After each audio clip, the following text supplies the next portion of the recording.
Hello everyone, and welcome back to the channel. Today, we're venturing deep into the shadowed heart of Appalachia, a place where the line between civilization and wilderness has always been perilously thin. In this episode, I'll share 9 chilling accounts from those who disappeared into the mountains and returned. Changed. From park rangers who stumbled upon what was never meant to be found, to hikers who barely made it back alive. These stories are drawn from first-hand testimonies, public records, and interviews with those brave enough to speak. Each account has been carefully adapted to protect the identities of the witnesses and survivors. If you're new here, don't forget to subscribe for daily true horror stories that linger long after the screen goes dark. And be sure to hit that notification bell, so you'll know when the darkness calls again. When I was 28, I had an experience in the mountains of eastern Kentucky that forever changed how I see the wild. My name is Nicholas, and back then I worked as a freelance outdoor photographer for various travel and nature magazines. I'd spent years exploring some of the most remote places in North America, from the snow-draped Canadian Rockies to the endless deserts of Arizona. And I always felt at home in the backcountry. In October of 2019, I accepted an assignment that took me to Kentucky. A regional magazine wanted photographs of the Daniel Boone National Forest during peak autumn color, focusing on remote, less visited areas. It sounded perfect, quiet, isolated, and full of opportunity. I arrived on a Tuesday afternoon, driving through small mountain towns that seemed untouched by time, where every face was familiar and strangers stood out instantly. I had rented a small cabin from a private owner, 15 miles down a winding dirt road from the nearest paved highway. It was rustic but comfortable. A wood stove, a tiny kitchen, and no cell service for miles. That isolation was exactly what I wanted. My only contact with the outside world was a satellite phone for emergencies. The first 2 days were pure perfection. The hillsides burned with red and gold. Morning mist curled through the valleys. I hiked miles of forgotten trails, some marked, others barely visible beneath the undergrowth. My photos turned out beautifully. Shafts of golden light, fog rolling through the trees, an endless wilderness untouched by man. Each evening I returned to the cabin, cooked a simple meal, reviewed my shots, and listened to the wind whisper through the trees. It was peace in its purest form. On the 3rd day, I decided to push deeper into the forest. I followed an old logging road long since swallowed by moss and weeds. A few miles in, I started noticing something strange. Several trees along the path had symbols carved into their bark. Rough shapes, geometric patterns made of lines and circles. They weren't any trail markers I recognized. I photographed a few, assuming they were remnants of old survey work, or maybe even ancient boundary marks. Still, they unsettled me in a way I couldn't explain. The pattern seemed deliberate, almost ritualistic. That night, around 9 o'clock, the forest went unnaturally quiet. No wind, no insects, just silence. Heavy and absolute. Then came a sound I'll never forget. A series of clicks. Sharp, deliberate.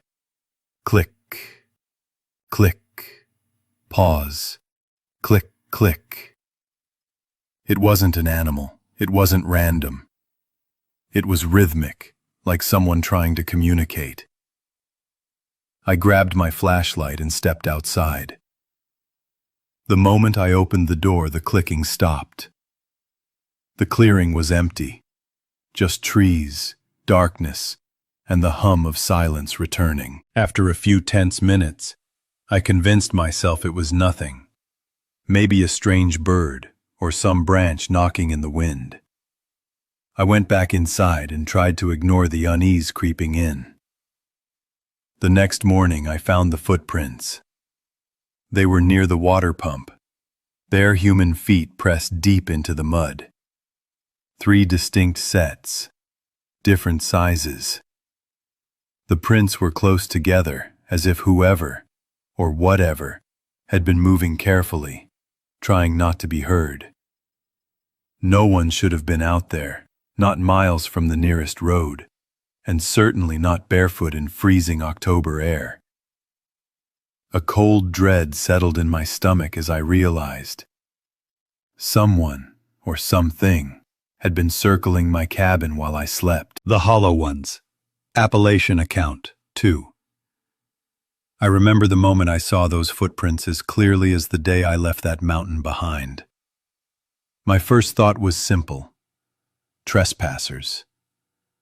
Maybe a group of locals who didn't take kindly to outsiders wandering their land with expensive camera equipment. Or perhaps drifters, squatters looking for shelter in an empty cabin they thought was abandoned. Either explanation made more sense than what my instincts were whispering. But even as I told myself that, the unease wouldn't go away. Why would several people, barefoot no less, creep around my cabin in the freezing dark, leave perfect prints in the mud, and then vanish without taking anything? Why come so close only to retreat? It didn't add up. That day, I decided to stay closer to the cabin. I set up my tripod outside, photographing the finer details. Frost on the porch railing, sunlight filtering through amber leaves. But I couldn't focus. Every rustle in the underbrush made me look up. Every bird call felt like it was covering another sound beneath it. The forest that had felt alive and inviting just 2 days earlier now seemed to hold its breath. By midday, I noticed something else. The cooler on the porch had been tampered with. It wasn't torn open like an animal might do, just opened. The lid had been lifted. The food inside, packets of jerky, canned beans, some fruit, had been rearranged. Nothing missing, nothing damaged, but everything moved, handled, studied. That detail chilled me more than any missing item could have. Animals act on hunger. People act on intent. This wasn't theft, it was a message. A demonstration. We can reach you whenever we want. By the time the sun began to dip, I'd already made up my mind to leave the next morning. My assignment could wait. No photograph was worth this creeping dread that had settled into my chest. But as the light faded, that old, stubborn voice in my head spoke up. The one that had always pushed me deeper into wilderness, that told me to see things through. I convinced myself I was overreacting. Maybe a few curious kids had wandered too close. Maybe the cooler lid had blown open in the wind. Maybe I'd just been alone long enough to start imagining things. So I stayed. One more night, I told myself, just one. That evening, I brought every scrap of food inside, bolted the door, latched the windows, and kept my satellite phone within reach. For the first time since arriving, I felt like a trespasser in my own rented space. Outside, the forest had gone quiet again. Unnaturally so. No wind, no crickets, no owls. Just silence, so complete that I could hear my own heartbeat. And then, the clicking returned. It started faintly. From the east side of the cabin this time. That same precise rhythm. Click, click, pause. Click, click. But then another joined it, this time from the opposite direction. A third followed soon after, farther off in the trees, each clicking in a distinct pattern, answering one another in sequences that were deliberate, structured. A language. They weren't random noises anymore. They were communicating. I turned off my lamp and sat in the dark, clutching my flashlight but afraid to use it. If they could see me, I didn't want to help them. For nearly an hour the clicking continued, call and response, circling the cabin. The air outside felt alive with it, like hundreds of invisible insects tapping on hollow bones. And then came the sound that broke me. Footsteps. On the porch. Slow, heavy, deliberate. Boards creaked under the weight of something walking from one end to the other. Not sneaking, not hiding. Testing. Daring me to react. I inched toward the nearest window and, through a small slit in the curtain, looked out into the clearing. The moon was nearly full that night, casting everything in pale silver. The trees at the edge of the clearing stood like black teeth against the light. And there, half in shadow, half in moonlight, were figures. At least 5, maybe 6, all standing perfectly still. They were shaped like people, but wrong in a way that was hard to describe. Too thin, too long, too motionless. Their stillness was unnatural, like mannequins posed in the dark. Even from that distance I could see their ribs and hollow cheeks. They were nearly naked despite the cold, skin pale as wax. Then one of them moved. It didn't walk the way a person walks. It lurched forward, head low, shoulders twisted, as though the act of standing upright was unfamiliar. The movement was jerky and uneven, but fast. Unnervingly fast. It crossed half the clearing in seconds and stopped about 20 feet from the porch. Under the moonlight I saw its face. If it had ever been a man, it was long past that point now. Its skin clung to the bone like paper. Its mouth hung slightly open, and from deep within came that same dry, mechanical clicking. The sound wasn't an echo. It was coming from inside it. The noise wasn't random. It was speech. It was trying to talk. From the woods, another answered. Shorter, slighter. Maybe a woman, maybe not. Their clicks overlapped in complex bursts, echoing off the trees like some alien code. They were communicating with one another, discussing something. And every nerve in my body knew exactly what that discussion was about. I backed away from the window, barely breathing. Running seemed suicidal. The dirt road back to the main highway was miles long and pitch black. If there were more of them, and I was certain there were, I wouldn't make it far. The cabin's walls were thin, but they were walls. I had locks and light and a satellite phone. But when I tried the phone, its screen flashed no signal. The ridges around me were too high. To reach a satellite, I'd have to climb. And to climb meant going outside. For the next 3 hours, I lived inside pure, unbroken fear. The things outside circled the cabin. Sometimes they were quiet. Too quiet. Then, without warning, a long nail or stick would scrape against the siding, slow and deliberate, dragging across the wood from corner to corner. They tried the door handle repeatedly, the metal rattling softly in the silence. They tapped at the windows. Once, I saw a shadow move across the curtain. A head, inches from the glass. Another time, I heard what sounded like laughter, dry and rasping, quickly replaced by that same infernal clicking. The language grew faster, louder, urgent.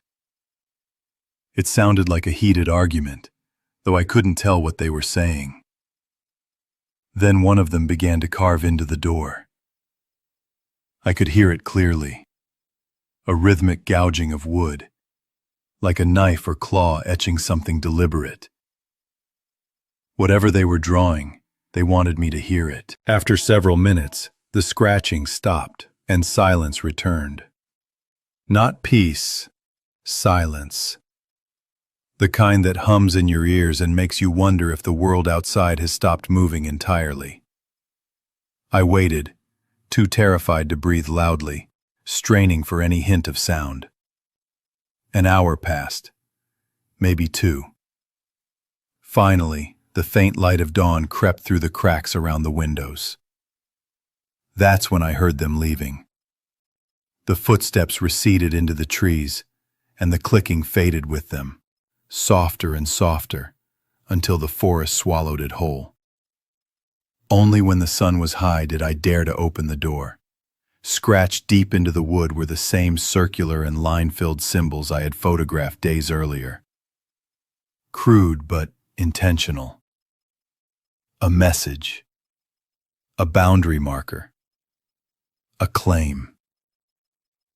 I didn't waste another second.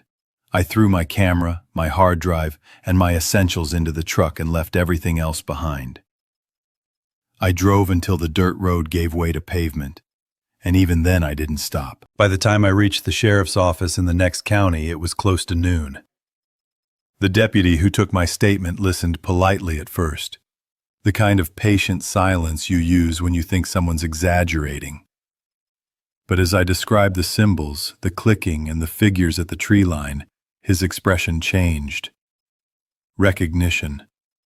Quiet, weary recognition flickered behind his eyes. When I finished, he sat still for a long moment before finally speaking. He told me that there were mountain families in those parts. Folks who lived deep in the hollows, far off the grid, generations removed from modern life. People who wanted to be left alone. He suggested, carefully, that I might have wandered too close to one of their claimed areas. His tone was matter-of-fact, but his eyes betrayed him. He knew something more. Something he wasn't allowed or willing to say. Before I left, he gave me a single piece of advice. Don't go back up there. I didn't argue. I drove straight out of Kentucky that same afternoon and never returned. I even forfeited the rest of my payment. No photo, no story, no career milestone could make me go near those woods again. But back home, the experience wouldn't leave me. At night, I dreamed of that clicking language, heard it echoing in the wind, the rattle of pipes, the tapping of tree branches on my window. I started researching everything I could about disappearances in the Daniel Boone National Forest. There were more than I ever imagined. Over 4 decades of missing hikers, hunters, campers, and even local residents who vanished without a trace. Most cases were written off as accidents, lost in the terrain, animal attacks, exposure. But buried in old news articles and archived police reports, I began to notice patterns. Witness statements describing wild men or pale people moving silently through the trees. Accounts of symbols carved into trees, rocks, even into cabin doors. The same shapes I'd seen with my own eyes. I compared them to historical records, and the pattern went back centuries. In old Appalachian folklore, they were called the Hollow Ones, the Bone People, the Forgotten. Always described as remnants of something human, twisted by isolation and time. Now, years later, I'm still not sure what I saw that night. Maybe they were people, survivors of something ancient, hidden in those endless mountains. Maybe they were never people at all. All I know is that their message was clear. Those woods do not belong to us. They never did. And sometimes, when the night is still and the forest around me goes quiet, too quiet, I swear I can hear it again. That dry, deliberate rhythm from just beyond the tree line. It was a small, open area, maybe 30 feet across, and scattered throughout it were crude shelters. They were not tents or lean-tos built by recreational campers, but something far more primitive. Branches and bark lashed together with vines, hides stretched across wooden frames, roofs layered with leaves and moss. There were half a dozen of them, arranged in a loose semicircle around a blackened fire pit that looked as if it had not burned in weeks. The air carried a faint odor, smoke, decay, and something else I could not identify, but that set every instinct on edge. I stood frozen, my breath coming shallow and fast, scanning for movement. The clearing was still, but it did not feel abandoned. There was an awful sense of presence, as if the place itself were holding its breath, waiting for me to make a mistake. I knew immediately I should turn back, but some part of me, equal parts curiosity and disbelief, compelled me to step closer. I crouched by the fire pit. The ashes were cold, but recent enough that I could still make out the charred ends of sticks, and what looked disturbingly like small animal bones scattered around it. Someone had been here within days, maybe hours. I noticed carvings on the trees surrounding the clearing. Rough symbols cut deep into the bark, jagged lines intersecting in repeating patterns. They reminded me of the protective or warning marks some of my interview subjects had described during fieldwork. Mountain signs, they'd called them. Used by old families to designate hunting grounds or spiritual boundaries. A sudden rustle broke the silence. I spun around, scanning the tree line. Something or someone had moved just beyond the edge of the clearing. I called out, "Hello? Is someone there?" My voice sounded thin and frightened in the still air. No answer. Just the echo of my own breathing and the faint creak of wood as the wind stirred the makeshift shelters. I began backing away, careful not to turn my back on the trees. My pack felt impossibly heavy. Every step seemed to take effort, as if the forest were resisting my retreat. I reached the far side of the clearing when I noticed something hanging from one of the shelters. A string of objects tied together with strips of cloth. As I looked closer, my stomach lurched. They were teeth. Human teeth, threaded like beads. I didn't stop to examine further. I turned and ran. The forest swallowed me. Branches clawed at my arms and legs as I pushed through undergrowth, trying to orient myself. My GPS had failed me earlier, but I still clutched it in my hand, hoping for any flicker of a signal. Nothing. Just the same blank screen. I focused on keeping a steady direction downhill, reasoning that following gravity would eventually lead me to a creek or valley, something that could guide me back toward civilization. But the forest was a maze. Every hollow looked the same, every ridge a mirror of the last. As night fell, my panic deepened. The dim light filtered through the canopy, turning the world into shifting shadows. That was when I heard it again. The faint, rhythmic clicking. At first I thought it was insects. Then I remembered the stories I had dismissed as folklore.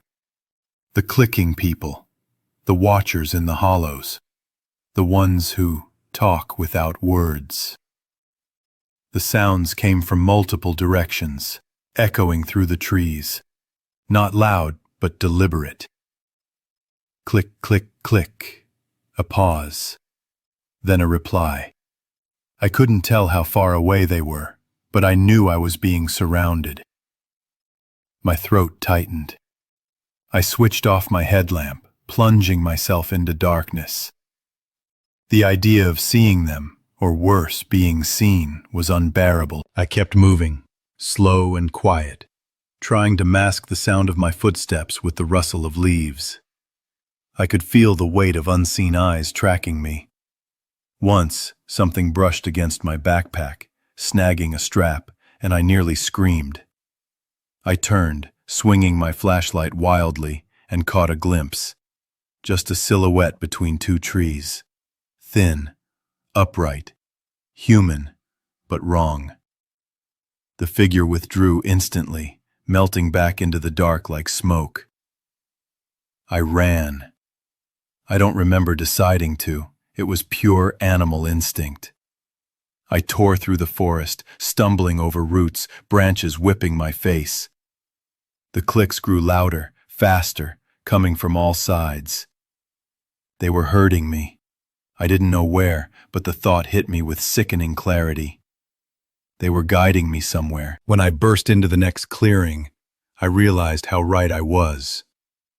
There were more shelters here, dozens, arranged in clusters around what looked like an enormous pit. The smell hit me before I could process what I was seeing. Rot, waste, smoke, and something metallic. The pit itself was filled with refuse. Bones, scraps of fabric, rusted cans, the wreckage of old tools and equipment. And scattered among them were things that could only have belonged to hikers. Boots, a broken trekking pole, a torn backpack cover. That was when I saw movement. From one of the shelters, a figure emerged. A woman, or at least, she had once been a woman. Her hair hung in matted ropes, her skin smeared with dirt and ash. She was barefoot, her feet thick with callus, her limbs thin and wiry. She looked at me with eyes that were wide and empty of anything recognizable as thought or reason. She tilted her head, and then the clicking began again, low and guttural, rolling from her throat like a language without words. More figures followed, 5, maybe 6, emerging from the shadows. Men, women, children, all in various stages of starvation and decay. Their clothes were mismatched scraps, their bodies scarred from sun and insect bites. They moved closer, circling me slowly, keeping a careful distance. The clicking rose and fell in overlapping rhythms, like a conversation I could not understand. I held up my hands, trying to speak, to reason. I don't mean any harm. I'm leaving. My voice cracked. None of them reacted except one, a tall man with shoulders stooped and a long scar across his chest. He stepped forward, studying me. His mouth opened slightly, and a single click escaped. Then another, and another. I realized he was repeating my words in his own way, mimicking the tone if not the language. I took one step backward. That broke whatever fragile equilibrium had held. The man lunged, sudden and silent. I turned and ran again, hearing the rustle of pursuit behind me. But they did not chase for long.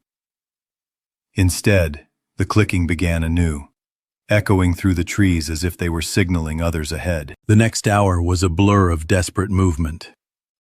I tripped, fell, scraped my knees and hands raw. I followed the faint sound of water until I reached a narrow creek and stumbled downstream. The forest opened slightly, revealing a rough path that looked half overgrown but man-made. I followed it blindly, praying it led somewhere safe. Eventually, I saw light, faint but unmistakable, filtering through the trees. I almost sobbed with relief. It was a ranger outpost, an old one, long unused but still standing.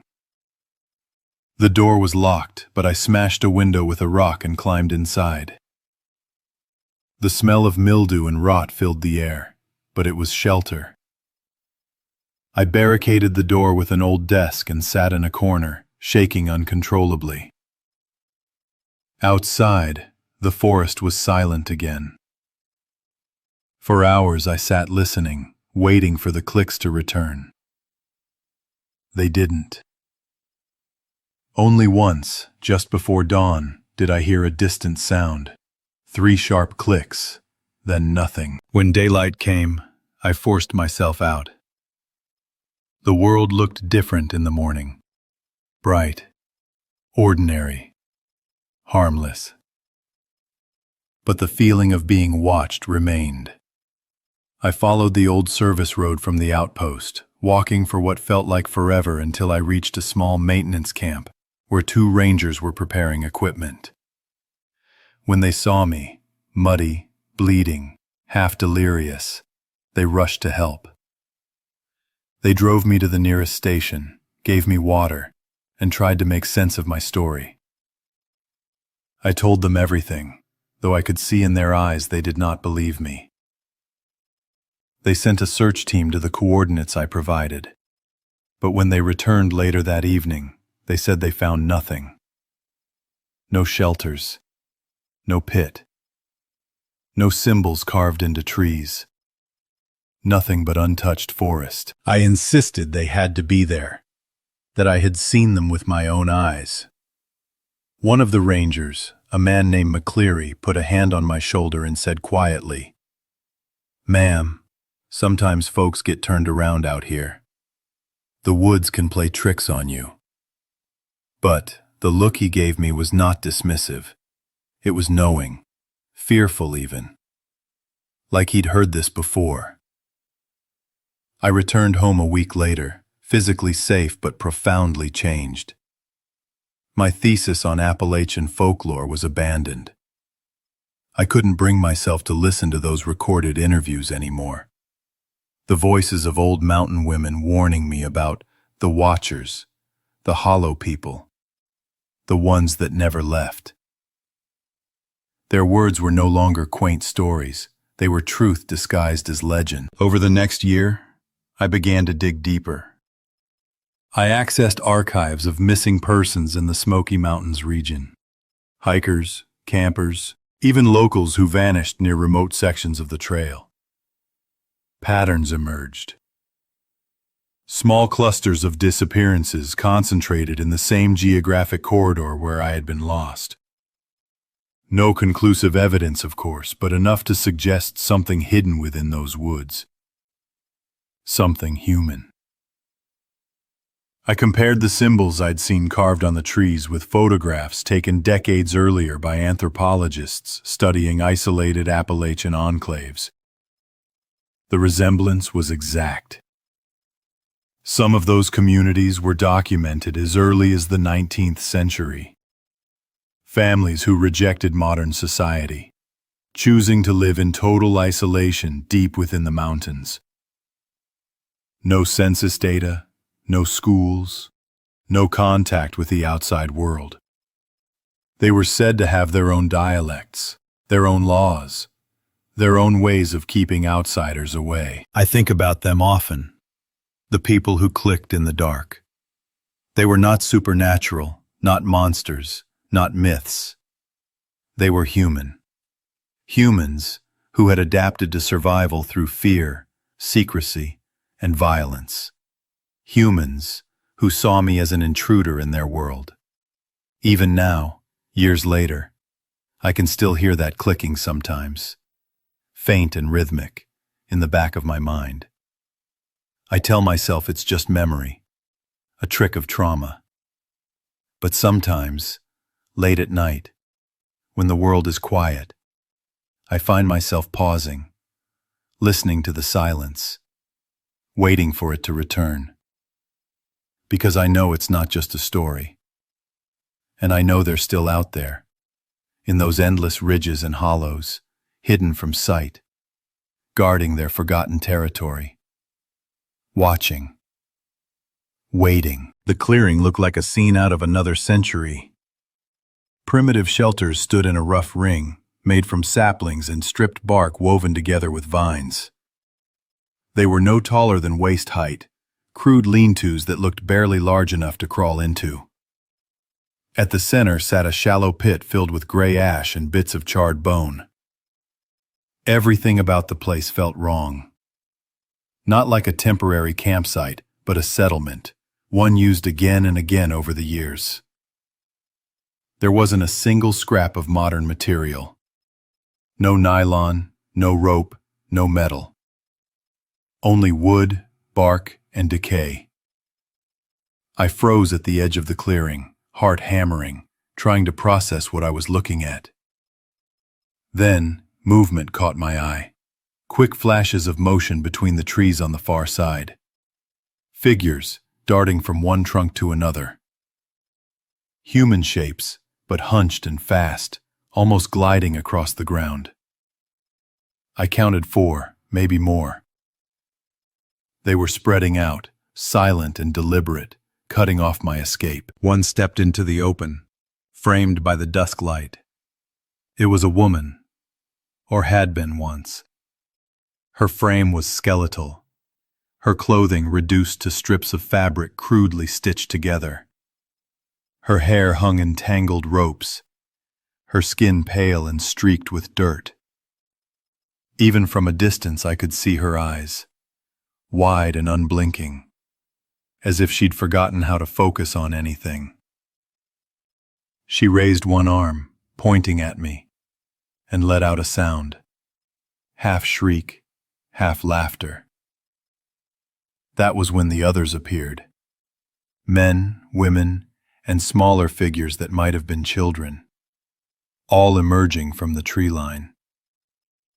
They moved with a feral, wary grace, circling to block every path but one. The realization hit me hard. I had been driven here. Every wrong turn, every detour I thought was my own mistake had been guided. I was never lost by chance. They had herded me. One of the men stepped closer, just far enough for the light to reach his face. It was scarred and hollowed, yet his eyes were sharp, intelligent in a way that terrified me more than madness would have. He opened his mouth, and a jumble of sounds spilled out. Fragments of English mixed with clicks and guttural noises that didn't belong to any language I knew.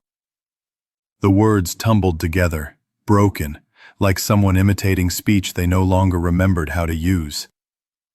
That was enough. Instinct took over. I turned and ran. I crashed through the undergrowth with everything I had, branches whipping my face, my pack slamming against my shoulders. Behind me came the sound of pursuit, multiple sets of feet, fast and coordinated. They didn't shout, they didn't speak, just the rhythmic rustle of movement closing in. I didn't think, I just ran. It felt endless. 10 minutes, maybe an hour, until finally the forest began to thin. Then, through the gloom, I saw it. A white trail blaze on a tree. And another. I had found the real path. Relief surged through me, sharp enough to make me dizzy. I kept running, following those white marks downhill, lungs burning, vision tunneling. By the time the last light faded, I saw something ahead. A faint glow through the trees. Electric light, civilization. I stumbled out onto a paved road, gasping, and nearly collided with a man packing gear into a pickup truck. He froze when he saw me. Scratched, mud-covered, wild-eyed. He caught me before I could fall, half-carried me into the truck, and drove straight to the ranger station. At the station, under fluorescent lights that felt almost unreal, I tried to explain what had happened. The rangers listened, their faces tight and skeptical. They took notes, asked careful questions. That night they organized a search party, heading out with dogs and floodlights to the location I'd described. They found nothing. The next morning, they brought me back to help pinpoint the site. I recognized landmarks, or thought I did. But the deeper we went, the more disoriented I became. The clearing wasn't there. The terrain was similar but subtly changed, as if the forest itself had shifted. No shelters, no ashes, no footprints. It was as if the place had never existed. My backpack, GPS, and beacon were never recovered. The official report stated that I'd probably become lost, suffered dehydration, and imagined parts of what I saw. They suggested panic and exhaustion had created false memories. But I know better. The scratches on my legs, the bruises, the smell of wood smoke in that clearing. All of it was real. Weeks later, after the fear had dulled into restless curiosity, I started digging into missing persons records. I changed my graduate thesis completely. Instead of studying legends, I began collecting data on disappearances along the Appalachian Trail, particularly in the Smokies. Over the past 50 years, dozens of hikers have gone missing in that range. Most were experienced, well-equipped, familiar with backcountry survival. 7 cases stood out. In each, a person vanished without a trace. In a few, their packs were found months or years later, arranged neatly on rocks or under trees as if set there on purpose. The resemblance to the abandoned pack I had discovered made my blood run cold. In one file from 1994, a woman's backpack was recovered miles from where she was last seen, still zipped shut, contents undisturbed. Like mine might be, sitting somewhere deep in that forest. I finished my degree, but I never hiked alone again. I moved to a coastal city, far from mountains, and built a career that keeps me indoors. Archives, libraries, old records. Sometimes, though, when I'm researching, I find familiar patterns. Witness reports describing wild people in the hollows, or faint singing heard from deep within the woods. A few even mention clicking noises. That same strange cadence Nicholas once described. When I think about it too long, I start to wonder if the people I saw weren't an anomaly at all, but part of something much larger. Small pockets of humanity that slipped away from the world generations ago and never came back.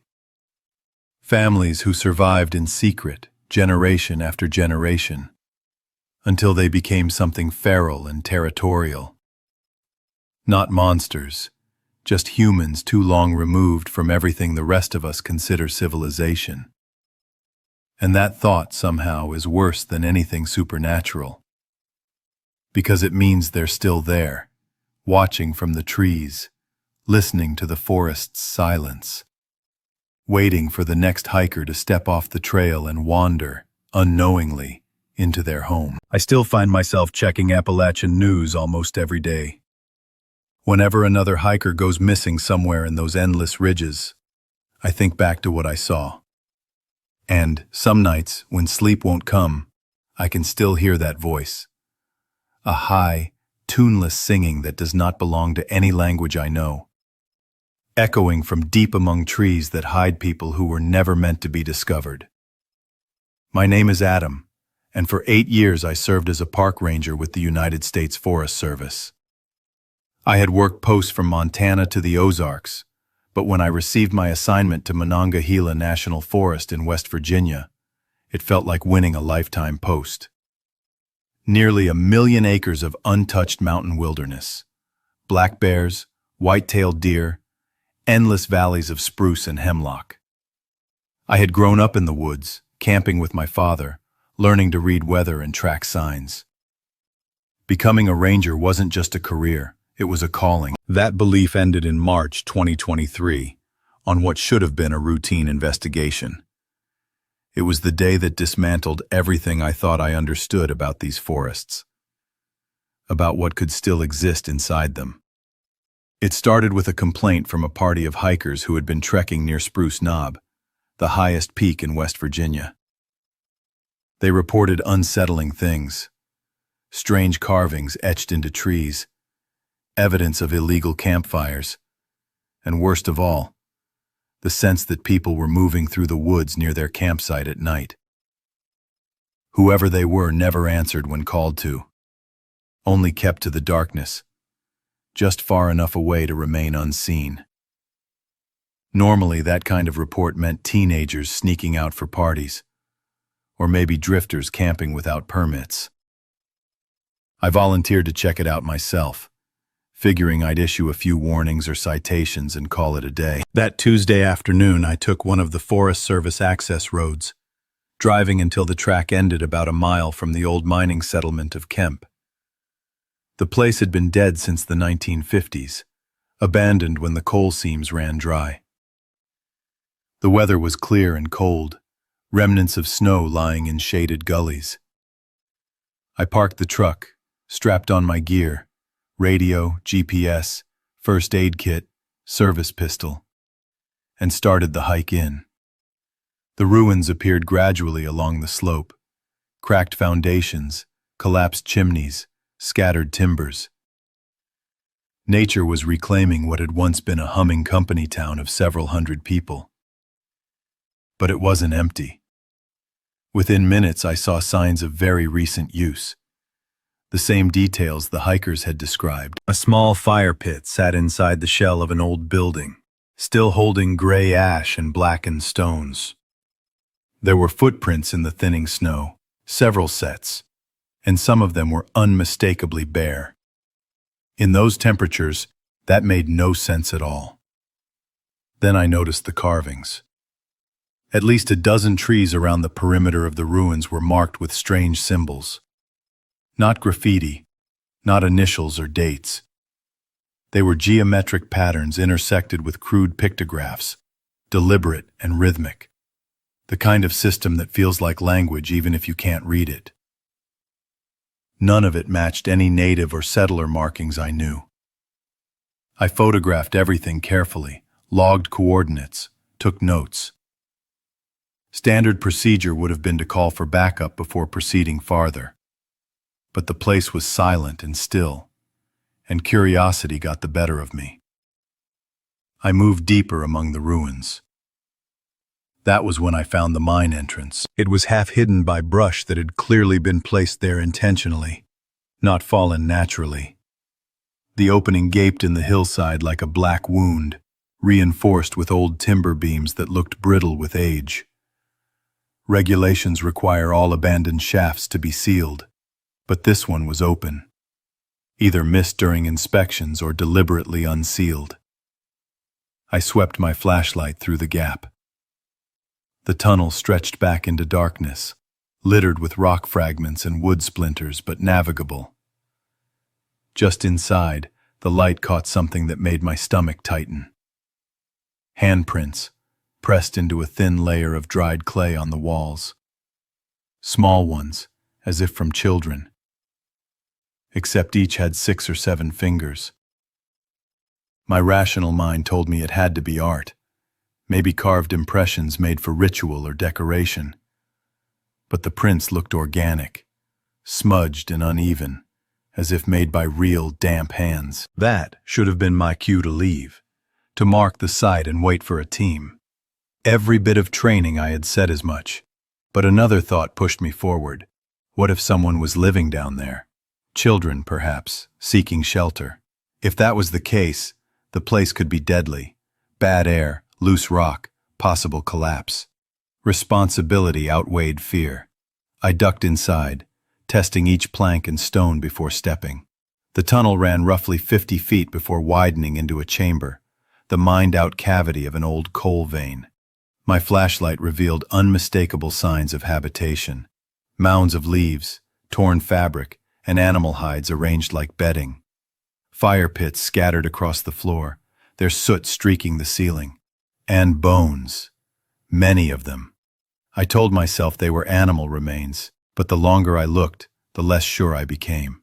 Some were too large, some shaped wrong. Covering one entire wall were more of those carved symbols, this time mixed with drawings, stick figures engaged in actions I couldn't decipher.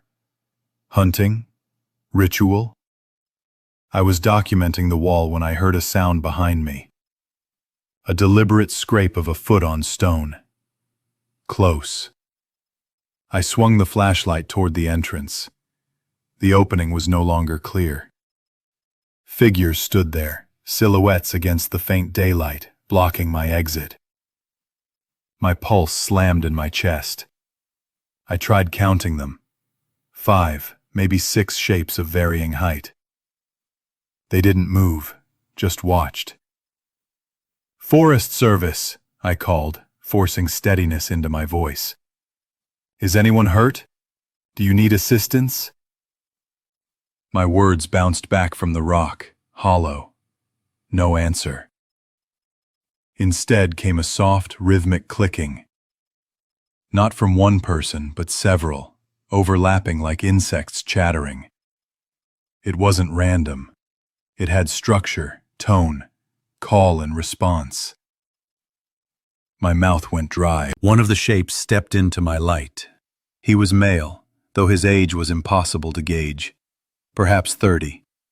His body was rail-thin, ribs visible beneath skin pale as wax. Tangled hair hung past his shoulders, and a beard hid half his face. His clothing was a patchwork of animal hide and torn cloth sewn together with twine or sinew. He smelled of earth and rot. But it was his eyes that froze me. They were sharp, intelligent even, yet devoid of warmth. The eyes of something that studies without empathy. The gaze of a predator curious about what it's cornered. More shapes filed in behind him. Men, women, smaller forms that could only be children. They all shared that same thinness, that same unnatural stillness. They fanned out, spreading to either side in a deliberate motion that cut off every route of escape. Coordination, discipline, not wild, not random. An older woman among them held a heavy branch like a club, the wood polished by long use. The man at the front took a step closer, stopping within the full beam of my light. When he spoke, the sound didn't fit the face. The words were English, or fragments of it, twisted by years of disuse and strange inflection. "Who you?" he said, the syllables warped. "Why come here?" The rest was lost to guttural noises, half speech, half growl. The grammar was broken beyond any mountain dialect I'd ever heard. It was the speech of someone who had once known the language but had lived too long without it, letting it decay into something else. I swallowed hard, forcing a calm tone. "I'm a ranger," I said. "I don't mean harm. I just need to make sure everyone here is safe." He tilted his head, bird-like, as though parsing my meaning. Then he turned slightly toward the others and made more of that clicking noise. They responded. A series of sharp throat sounds, patterns too complex to be coincidence. A conversation was happening, but I could understand none of it. Every exchange seemed faster, more urgent, and occasionally a warped English word slipped through. Leave, see, home. The man turned back to me. His expression hadn't changed, but something in his posture told me the discussion was over. When he finally spoke again, his voice was slower, deliberate, as if each word cost effort. "You can't go," he said. "You see us. You find home." The way he said home, with pride, almost reverence, made the blood in my veins run cold. I realized then that whatever these people were, survivors, descendants, or something in between, they had hidden here for generations, deep beneath a forest that swallowed towns whole. And I had stumbled into the one place they guarded most fiercely. Even now, I can't stop following news coming out of Appalachia. Whenever another hiker vanishes in those endless green ranges, a familiar chill runs down my spine. At night, when sleep won't come, I still hear that eerie, off-key song echoing in the corners of my mind. A childlike voice singing the wrong words to a broken tune, drifting from some hidden hollow where people still live who were never meant to be found. My name is Adam, and for 8 years I served as a ranger with the United States Forest Service. I'd worked all over the country, but my assignment to Monongahela National Forest in West Virginia was supposed to be the dream post. 900,000 acres of rugged, untouched wilderness filled with black bears, deer, and some of the most breathtaking ridgelines in the eastern United States. I'd spent my youth exploring woods and trails, and becoming a ranger felt like the perfect way to merge that love with meaningful work protecting these wild spaces. But what I stumbled upon in March of 2023, during what should have been a routine investigation, destroyed everything I thought I knew about what hides in America's remote forests. It ended the only career I'd ever truly wanted. It began with a complaint from a group of hikers near Spruce Knob, West Virginia's highest peak. They reported seeing signs of human activity around the remnants of an old mining town called Kemp, a place abandoned in the 1950s when the coal seams were exhausted and the company packed up. The hikers claimed they'd come across strange carvings etched into tree trunks, campfires where no fires were allowed, and, most unsettling, the sound of people moving through the forest after dark near their campsite. Whoever they were, they didn't answer when called to, and seemed to move deliberately to avoid being seen. Usually that kind of report points to teenagers sneaking off to party, or maybe transients camping illegally. So, on a chilly Tuesday afternoon, I drove out along one of the service roads that winds close to the old site, parking about a mile from the ruins. Early March in the mountains means cold air, patches of stubborn snow, and the kind of silence that makes every sound echo. I strapped on my standard gear, radio, GPS, first aid kit, and my service sidearm, though I rarely ever had reason to draw it, and started the hike in. The remains of Kemp were scattered across a slope, mostly foundation stones and collapsed timbers, nature reclaiming the skeleton of a once busy mining town. Almost immediately I saw proof the hikers hadn't been exaggerating. A smoldered-out fire pit built inside one of the old foundations, footprints pressed into thin snow, several sets, and disturbingly, some appeared barefoot despite the freezing temperatures. And carved into the surrounding trees were those symbols they'd mentioned. Deliberate geometric shapes intertwined with crude figures that didn't match anything I recognized. Not native markings, not graffiti, not anything I'd ever seen. I photographed everything, logged GPS coordinates and followed protocol. Or I should have. Instead, curiosity and overconfidence got the better of me. I decided to push deeper before calling for backup. The place felt lifeless, just cold stone and the smell of old ash. But at the far edge of the ruins, I saw something half hidden under brush. An opening in the hillside, a mine entrance, unmarked on any of our maps. The timber supports were ancient and ready to collapse, the opening partly obscured by branches clearly arranged to hide it. By regulation, any abandoned shaft should have been sealed long ago. Yet, this one wasn't. I aimed my flashlight into the darkness. The tunnel stretched back into blackness, floor cluttered but walkable. And right there, near the threshold, were handprints smeared across the stone. Small, child-sized prints pressed into dried clay, each with too many fingers. 6, maybe 7. I told myself it had to be some kind of strange art or deformation in the clay. No real hand could leave marks like that. Still, the sight made my stomach twist. Training screamed that I should stop, radio it in and wait. But something else, duty maybe, or morbid curiosity, pushed me forward. If someone was living down there, especially if children were involved, they could be in serious danger. I stepped into the tunnel cautiously, testing each plank of ground before committing my weight. The passage ran about 50 feet before widening into a larger chamber, the remains of an old extraction site. My flashlight beam swept over crude bedding, heaps of leaves, torn fabric, animal hides, and several blackened fire pits long used. Scattered bones littered the ground. I told myself they were animal remains, though some looked wrong, too big, too human. And along the chamber's wall sprawled more of those symbols, jagged pictographs showing stick-like figures in patterns I couldn't decipher. I was so focused on taking photos that I almost missed the sound behind me, a faint scuff of stone.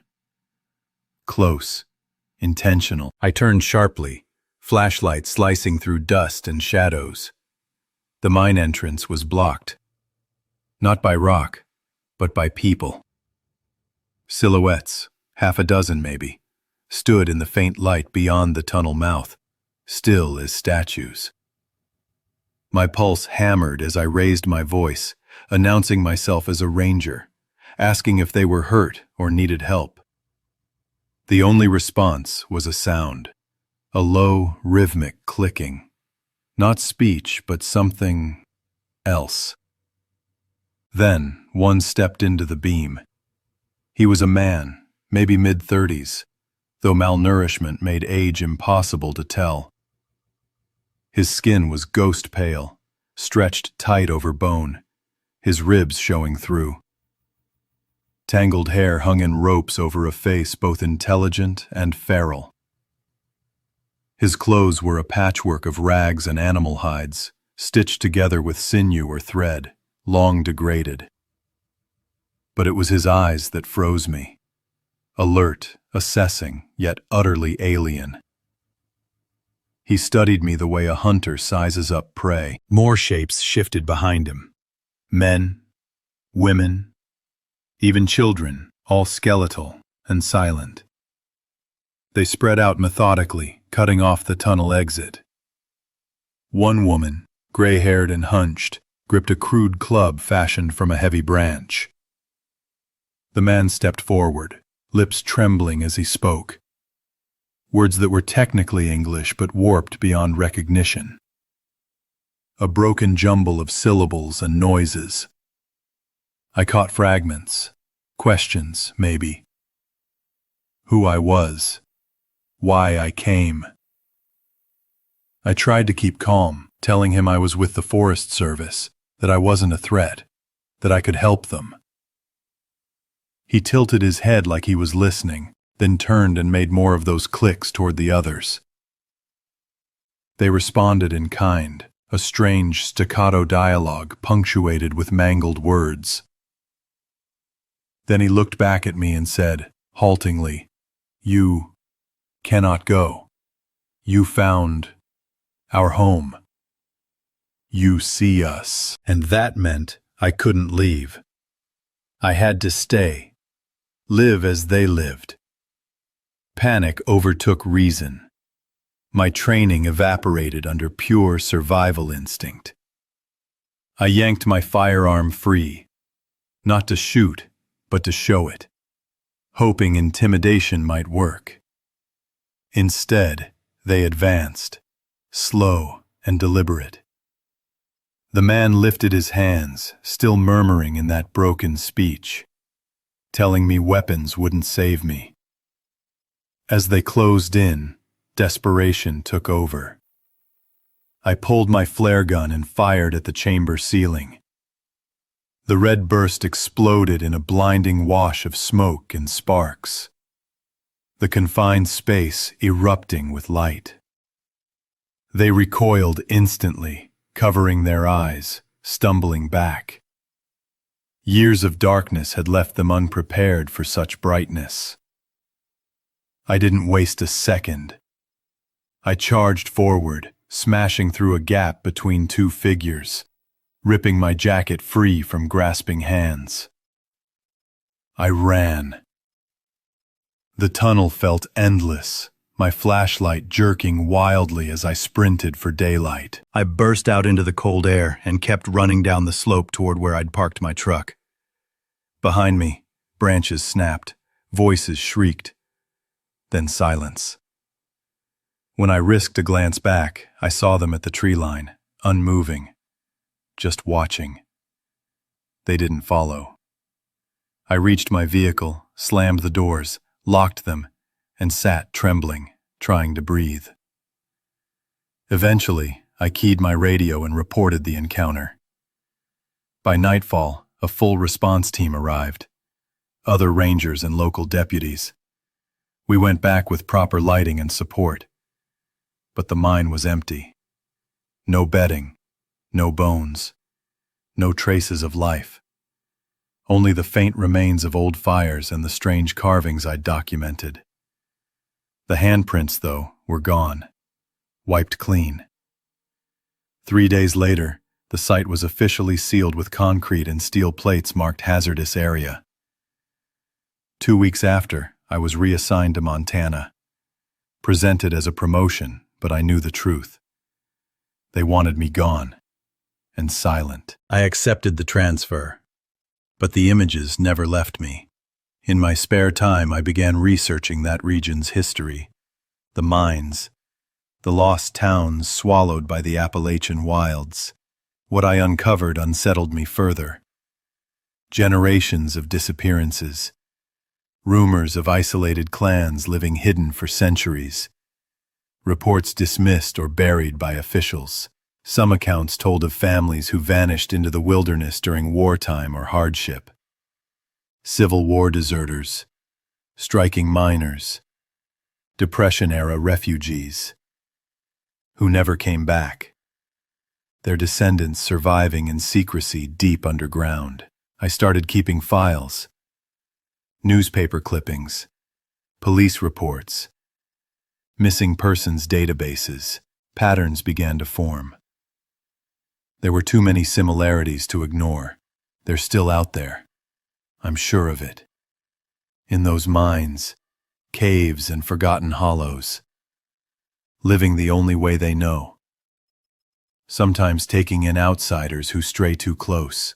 The mine I found was only one of many, and at night, I still see that man in my dreams, his hollow eyes reflecting my flashlight.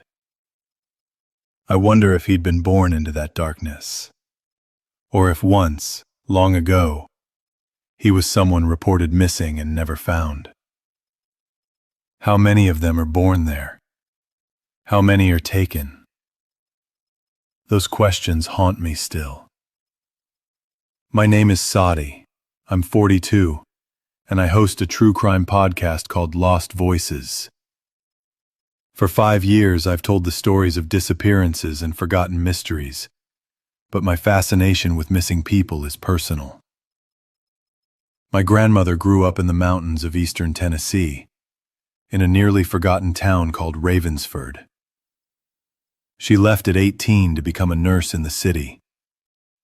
But before she passed 3 years ago, she told me stories. Warnings, really, about those hills. She said people vanished there. She spoke of her parents' rules. Never linger in the high hollows after dusk. Never stray from the main roads. And never trust those who came down from the upper ridges. After she died, I couldn't shake the need to know more. I dug through archives and old case files, and what I found matched her stories. Across the Ravensford area, disappearances stretched back for generations. Many were written off as accidents or runaways, but others defied explanation. So, in November 2022, I decided to investigate myself. Traveling to Tennessee, interviewing locals, and visiting the lonely mountain trails where so many people had walked into the woods and never come back. I rented a modest cabin just beyond the edge of Ravensford, where the dense forests of East Tennessee seemed to breathe with their own rhythm. For the first week, I focused on groundwork, combing through public records, gathering old maps, and scheduling interviews with anyone willing to talk. The townsfolk were polite but wary. When I mentioned the disappearances, their eyes tended to harden. Smiles turned tight. Few wanted their voices recorded, and many simply refused to discuss it at all. After several dead ends, I met Calvin Matthews, a man in his 90s who'd lived his whole life in the mountains. His sister Margaret had vanished back in 1987. Unlike most, he agreed to speak with me, though only off record. He didn't want cameras, microphones, or even notes while we talked. That's how I found myself driving up winding roads on a cold November afternoon, guided by Calvin's hand-drawn map. The farther I went, the narrower the roads became. Cracked pavement giving way to gravel, then dirt. Forest pressed in from both sides, branches clawing at the edges of the windshield. Civilization disappeared behind me, swallowed by trees and silence. Calvin's cabin sat on a high ridge, a solitary structure surrounded by rusting vehicles, stacked firewood, and heaps of forgotten tools slowly being overtaken by moss and vines. Before I could knock, the door creaked open. He stood there waiting, frail but upright, his eyes sharp as glass. Inside, the living room was cluttered but orderly, lined with photographs and old newspaper clippings pinned to the walls. He spoke softly, but with conviction. His sister had come home to visit family that summer in '87, he said. One afternoon she went for a walk near the old trails and never came back. Search teams combed the woods for days but found nothing. Not a piece of clothing, not a shoe, not a single trace. But there was something they had found, Calvin said. Something that made no sense. Something the authorities quickly brushed aside. Deep in the forest, near where Margaret was last seen, the searchers discovered signs of habitation. A small settlement, partially hidden in a narrow valley. The layout was strange, the structures built from mismatched materials. Some new, some rotted and ancient. It looked as though generations of people had lived there, building and rebuilding. There were tools, stored supplies, remnants of fires. Whoever they were living there deliberately, off the grid, unseen. But when the search team brought this to the sheriff's attention, the investigation took an odd turn. The area was quietly declared non-relevant, and the discovery was omitted from the final report. Soon after, the search was officially suspended. Margaret was filed as missing, presumed lost in the wilderness. Calvin didn't buy it. For 35 years he'd been piecing together the story himself, interviewing families, cross-referencing newspaper articles, comparing notes.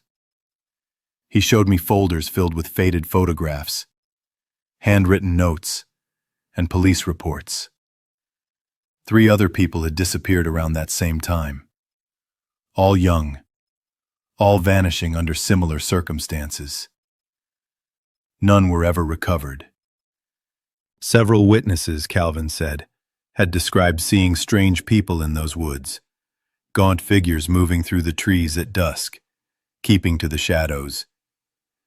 The details were always vague, but the tone was the same. Unease, dread, the feeling of being watched. As evening fell, Calvin's energy shifted. He began glancing toward the dark windows, his voice quieter now. Finally, he told me flatly that I should leave before night settled in, that I should drive back down the mountain and not stop for anything. When I asked him why, he hesitated, his gaze fixed on the tree line. There are families, he said finally, up higher. Places hikers don't go, they don't want attention. And people who go poking around where they live sometimes don't come back. I promised him I'd be careful. He just shook his head as I stepped outside. I left before dusk swallowed the ridge, uneasy but curious. Over the following week, I spoke to anyone who'd talk. Hunters, shopkeepers, hikers. Most said little, but a few hinted at things they'd seen. Distant fires on mountain slopes, shadows that moved against the light.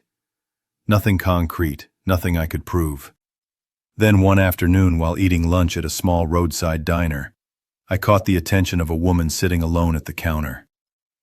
She must have overheard me asking the waitress about missing persons cases. She introduced herself as Dorothy, a local in her 60s. Dorothy told me her nephew had vanished in 1994. He'd gone camping with friends, a group of teenagers spending the weekend in the mountains. One morning he left their campsite with a camera, saying he wanted to photograph wildlife. He never returned. Despite extensive searches, there was no trace of him. Then she told me something that made my blood run cold. A few weeks after his disappearance, she'd gone hiking in the same area. Needing closure, she said, when she saw something impossible. At the edge of a clearing, not far from where her nephew had last been seen, she spotted a group of people emerging from the trees. Among them, she swore, was her nephew. His clothes were filthy and torn, his skin pale, his body thin to the bone, but it was unmistakably him. He didn't speak, didn't wave, didn't seem to recognize her. He just stood there beside the others, men, women, and children, all equally gaunt, all staring. Then, as she froze in place, they began to move. Not toward her, but around her, as if guiding her off the trail, herding her away from something unseen. She ran, crashing through brush until she reached her car. When she reported the encounter, the sheriff's office reacted almost identically to how they had with Calvin's story. They discouraged her from pursuing it further, implied she might have been mistaken, perhaps overcome by grief. Dorothy's eyes filled with tears as she spoke. They called it imagination, she said, but I know what I saw. That was my boy. Her story left me shaken. Not because of what she claimed, but because of how eerily it echoed Calvin's experience. Over the next few days, I became consumed. I spent hours in the local library, digging through dusty archives and reels of microfilm. I unearthed dozens of reports of missing people, hikers, hunters, even lifelong residents, spanning back half a century. Each case had been treated as isolated, accidental, or the result of poor navigation. But, viewed together, a disturbing pattern emerged. The same geographic region, the same stretches of uncharted wilderness, the same quiet dismissal by authorities.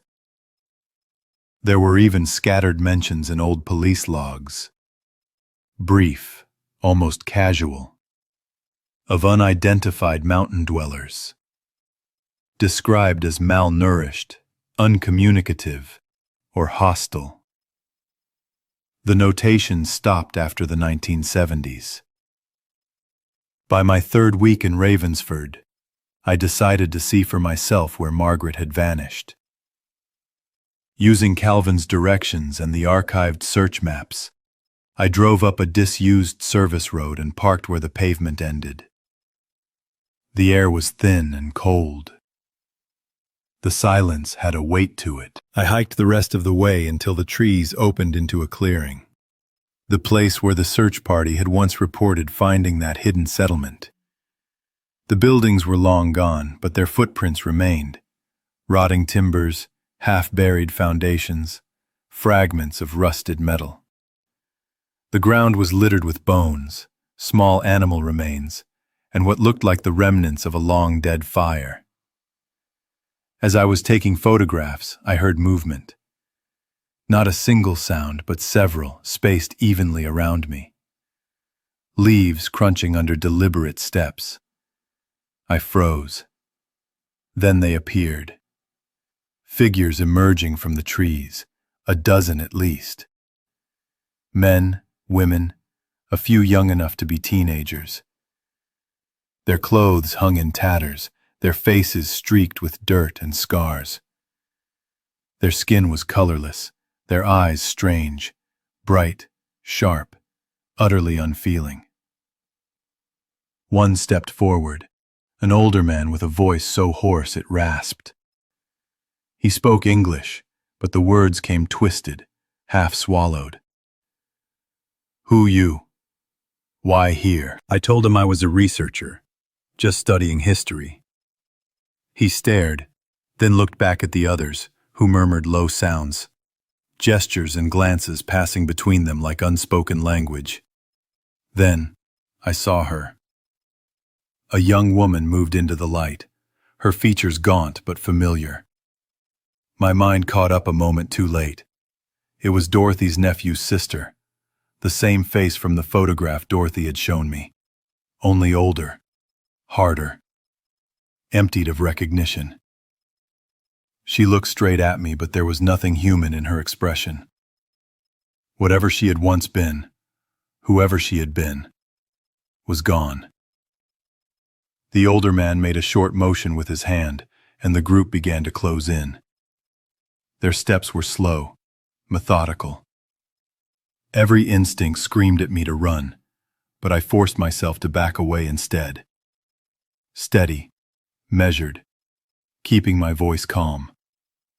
"I'm leaving," I said again and again. "I mean no harm." They didn't answer.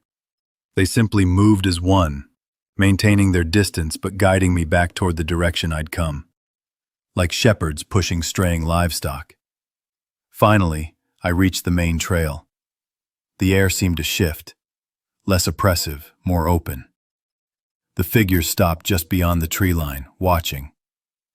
I didn't turn my back until I was several yards away.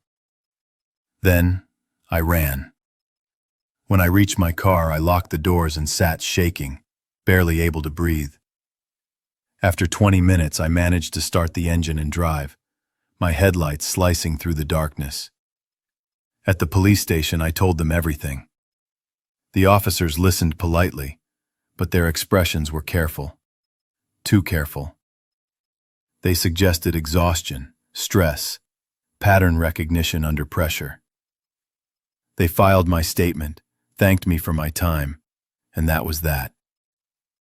I left Ravensford the next morning, but what I'd seen, those faces, those eyes, never left me. I submitted a full report to the FBI's Missing Persons Unit, complete with photographs and notes.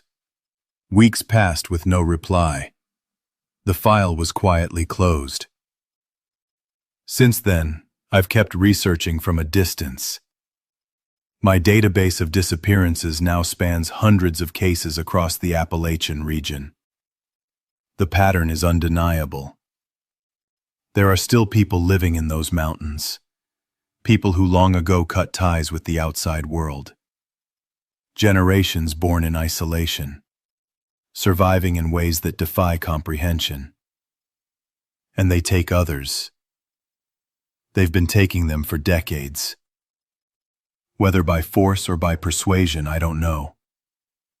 But people go into those woods and become part of something else. Something older, deeper, and utterly beyond our understanding. My name is Gavin. I'm 31 years old, and I work as a land surveyor. My job sends me into remote terrain to measure, map, and document the land. Places untouched by development or tourism. I've always loved the solitude, the precision, the quiet rhythm of nature. In August of 2020, I was contracted by a Virginia development firm to survey a massive 800-acre property deep in the southwestern hills, nearly 50 miles from the nearest sizable town. The land was being evaluated for a future resort project, and we were to chart every contour and slope before the environmental review. Our team consisted of 3 surveyors, myself, Jake, and Marcus, and occasionally a company representative named David. We planned to camp on site for 2 weeks, setting up a base near the plateau. The weather was perfect. Clear skies, dry air, and mild temperatures. Ideal for fieldwork. The isolation didn't bother me, at least not yet. The first few days passed uneventfully. We established our base markers, ran GPS calibrations, set up a coordinate grid for the terrain, and began noting key landscape features. The land itself had a raw, untouched beauty, a vast plateau blanketed by heavy forest and veined with clear, spring-fed streams. Scattered among the trees, we found the crumbling foundations of old buildings, the last traces of long-abandoned settlements that had once tried to tame this wilderness. We logged every detail, took measurements, and recorded it all for the development company's files. Everything was on track. Spirits were high. But that sense of control vanished on the fourth morning. One of our most expensive GPS units was missing. I had personally locked all the equipment away the night before, but the storage cabinet stood open. Not broken or forced, just neatly unlatched. Nothing else was disturbed. Whoever had done it knew exactly what they wanted and how to get it. That was the first hint we weren't as alone as we thought. Later that same day, we found signs that made my stomach tighten. Someone, or something, had defiled the perimeter of our camp. Human waste had been left in deliberate, almost mocking placements. 100 yards out, on a large stone, we found the remains of a deer, crudely butchered, its body displayed like a warning. It wasn't random. It was a message. I reported both the theft and the grisly find to our company contact, David, who then called the local sheriff. The sheriff's tone was weary, almost dismissive. He said the region had folks who preferred their privacy, mountain people who didn't like strangers setting up on their land. He told us to keep to ourselves and lock things up tighter. That was all. That night, the forest came alive in ways that made our blood run cold. From beyond the firelight came sounds, not animal, not quite human either. Long, mournful howls that rose and fell in unnatural rhythm, followed by rapid clicking and chattering that seemed to form a kind of language. It wasn't random noise. It was communication.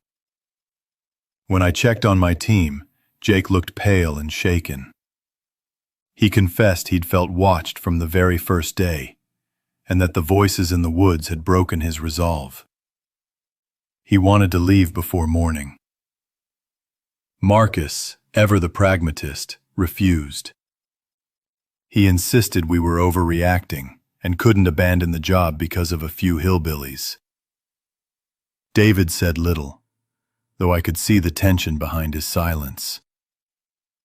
I was torn. My gut told me something was very wrong, but I had a duty to my team and the project. In the end, we decided to stay, with precautions.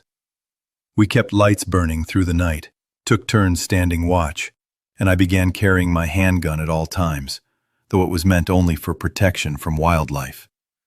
The harassment grew worse. Someone tampered with our supplies, stole food, and broke smaller pieces of gear. Symbols began appearing, strange carvings etched into the bark of trees around our camp. They reminded me of tribal markings or coded warnings. Each day, the air felt heavier, charged with unseen eyes. Once, I caught sight of something, a figure half hidden among the trees, human in shape, but wrong in its posture, limbs bent in ways that defied normal movement. By the 8th day, Marcus snapped. He packed up his things and drove off before noon, refusing to spend another night there. That left Jake and me to finish the remaining work, with David checking in occasionally but avoiding the long hikes himself. 2 days later, around 4 in the afternoon, we were deep in a section of forest we hadn't yet mapped. Thick brush, uneven ground, difficult terrain. I was concentrating on the readings when I noticed the silence. Jake had been within shouting distance, but now I couldn't see or hear him. I called out. No answer. I tried the radio. Static. 5 minutes passed, then 10. Anxiety prickled my skin. I retraced my steps and found his equipment lying abandoned. His GPS and radio tossed carelessly onto the ground. My stomach dropped. Then I heard it. A scream, sharp and distant, echoing through the trees. Jake. I ran toward the sound, branches tearing at my clothes, heart pounding so hard it drowned out everything else. I burst through a tangle of brush and froze. They were there. At least 3 of them, maybe more, hidden in the trees. Pale, thin figures moving with eerie coordination, dragging Jake further into the woods as he fought and screamed. 2 held his arms while another tore at his clothes with something sharp. When they noticed me, everything stopped for a heartbeat. I yanked out my machete, the same one I used for clearing brush, and shouted at them to let him go. For an instant, they only stared. Their faces were human but distorted, sunburned, scarred, weathered by years of exposure. One man stepped forward. He was thin, wiry, his eyes shining with a strange intelligence that was far too lucid to be animal. He tried to speak, but what came out was a jumble of broken syllables, the echoes of words twisted by years of disuse. I didn't understand what he said, but his intent was clear. They weren't afraid of me. That was when I drew my handgun and fired into the air. The gunshot thundered through the forest, echoing across the plateau. The reaction was immediate. The group scattered in a blur of motion, vanishing into the trees faster than seemed possible. Jake collapsed to his knees, gasping, bleeding from several shallow cuts. I hauled him up, and together we stumbled back toward camp, both of us too terrified to speak. Every sound made us flinch. Every shadow felt alive. We didn't stop to rest. We packed everything in frantic silence and drove through the night, headlights cutting tunnels through the fog. I called David and told him what had happened. He contacted the authorities. By the time the police arrived the following morning, the site was deserted. They found the strange symbols, the disturbed soil, the waste left around our camp, all evidence that someone had been living out there. But no tracks, no footprints, no proof of who or what we had encountered. The case was quietly closed. The development company abandoned the project entirely. Jake never went back to surveying. The incident left him scarred, literally and mentally. He still wakes from nightmares of being pulled into the trees. I stayed in the profession, though I refused to take any assignment within the Appalachian range. What I've uncovered since only deepens my unease. Ours wasn't the first encounter. Over the decades, there have been countless reports, hikers, hunters, and travelers who vanished without trace. Some stories speak of wild people living deep in the mountains, hostile and territorial. Authorities often write them off as hermits, fugitives, or mentally ill drifters, the remnants of old prison breaks, or descendants of those who fled civilization generations ago. But that explanation doesn't account for what we saw. They were organized, coordinated, even disciplined in their movements. I've read accounts of others who weren't as lucky as Jake. People taken and never seen again.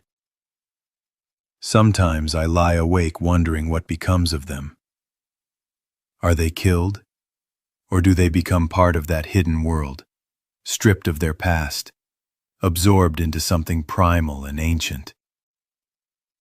It's a question that gnaws at me still, and one I'm not sure I ever truly want answered. Marcus and I had been together for 5 years, brought closer by our shared passion for hiking and exploring the wild. He was a seasoned backpacker, confident and methodical in the backcountry. I wasn't quite at his level, but I knew my way around a trail and could handle myself in the wilderness. Both of us had completed wilderness first aid training, carried quality gear, and made a point of studying topographic maps before any trip. For this outing, we chose the Chattahoochee National Forest in Georgia. A stunning, sprawling landscape of dense forest and winding trails, known for its well-managed campsites and remote, tranquil atmosphere. We secured our backcountry permit properly, filed our route with the ranger's office, and told friends and family exactly where we'd be and when we expected to return. It was meant to be a quick 3-day escape, leaving Friday afternoon and coming home Monday. The forecast couldn't have been better. Clear skies, calm winds, and mild temperatures. Both of us were craving a break from city life. Marcus's job as an accountant had him constantly under pressure, and I was feeling my own burnout from teaching. The idea of stepping off the grid for a few days sounded like the perfect reset. We reached the trailhead just before sunset on Friday and set out immediately, hoping to cover a few miles before dark. The path was easy to follow, winding steadily upward through thick forest. By the time we'd gone about 4 miles, we found a marked backcountry campsite beside a small stream. We pitched the tent, filtered water, made a simple dinner, and sat listening to the sounds of the woods, the running stream, the rhythmic chirping of crickets, and the occasional hoot of an owl echoing through the trees. Everything felt peaceful, almost idyllic. Sometime around 2 in the morning, I woke to a strange odor. It was acrid, harsh, something like burnt hair or smoldering plastic, but heavier, organic. Marcus stirred beside me and unzipped the tent, leaning out to check. He looked around for a minute, then came back, shaking his head. "Nothing's there," he said, though his voice held uncertainty.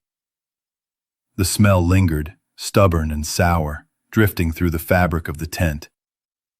We left the flap open a bit for air and tried to go back to sleep. At some point later, maybe close to dawn, I was pulled from sleep by the sound of Marcus's voice. He was talking to someone outside the tent. At first, his tone was calm, conversational, like he'd stumbled across another camper. But within seconds it changed, sharp, defensive. He was saying something about boundaries and respect, his voice rising with each word. I scrambled out of my sleeping bag and crawled to the tent opening. In the pale light of the moon, I saw him standing about 20 feet away, half-turned toward a group of people. At least 5 figures were visible, maybe more hiding in the trees beyond. They looked human, but wrong. Their proportions off, their posture strange. Some stood unnaturally still, while others shifted in jerky, uneven motions that didn't seem right. "Marcus?" I whispered. He glanced back at me, eyes wide. He tried to shout something. I couldn't make out the words, and then he screamed. It was the kind of sound that doesn't belong in the world, raw, animal, full of pain and terror. The figures surged toward him and chaos broke loose.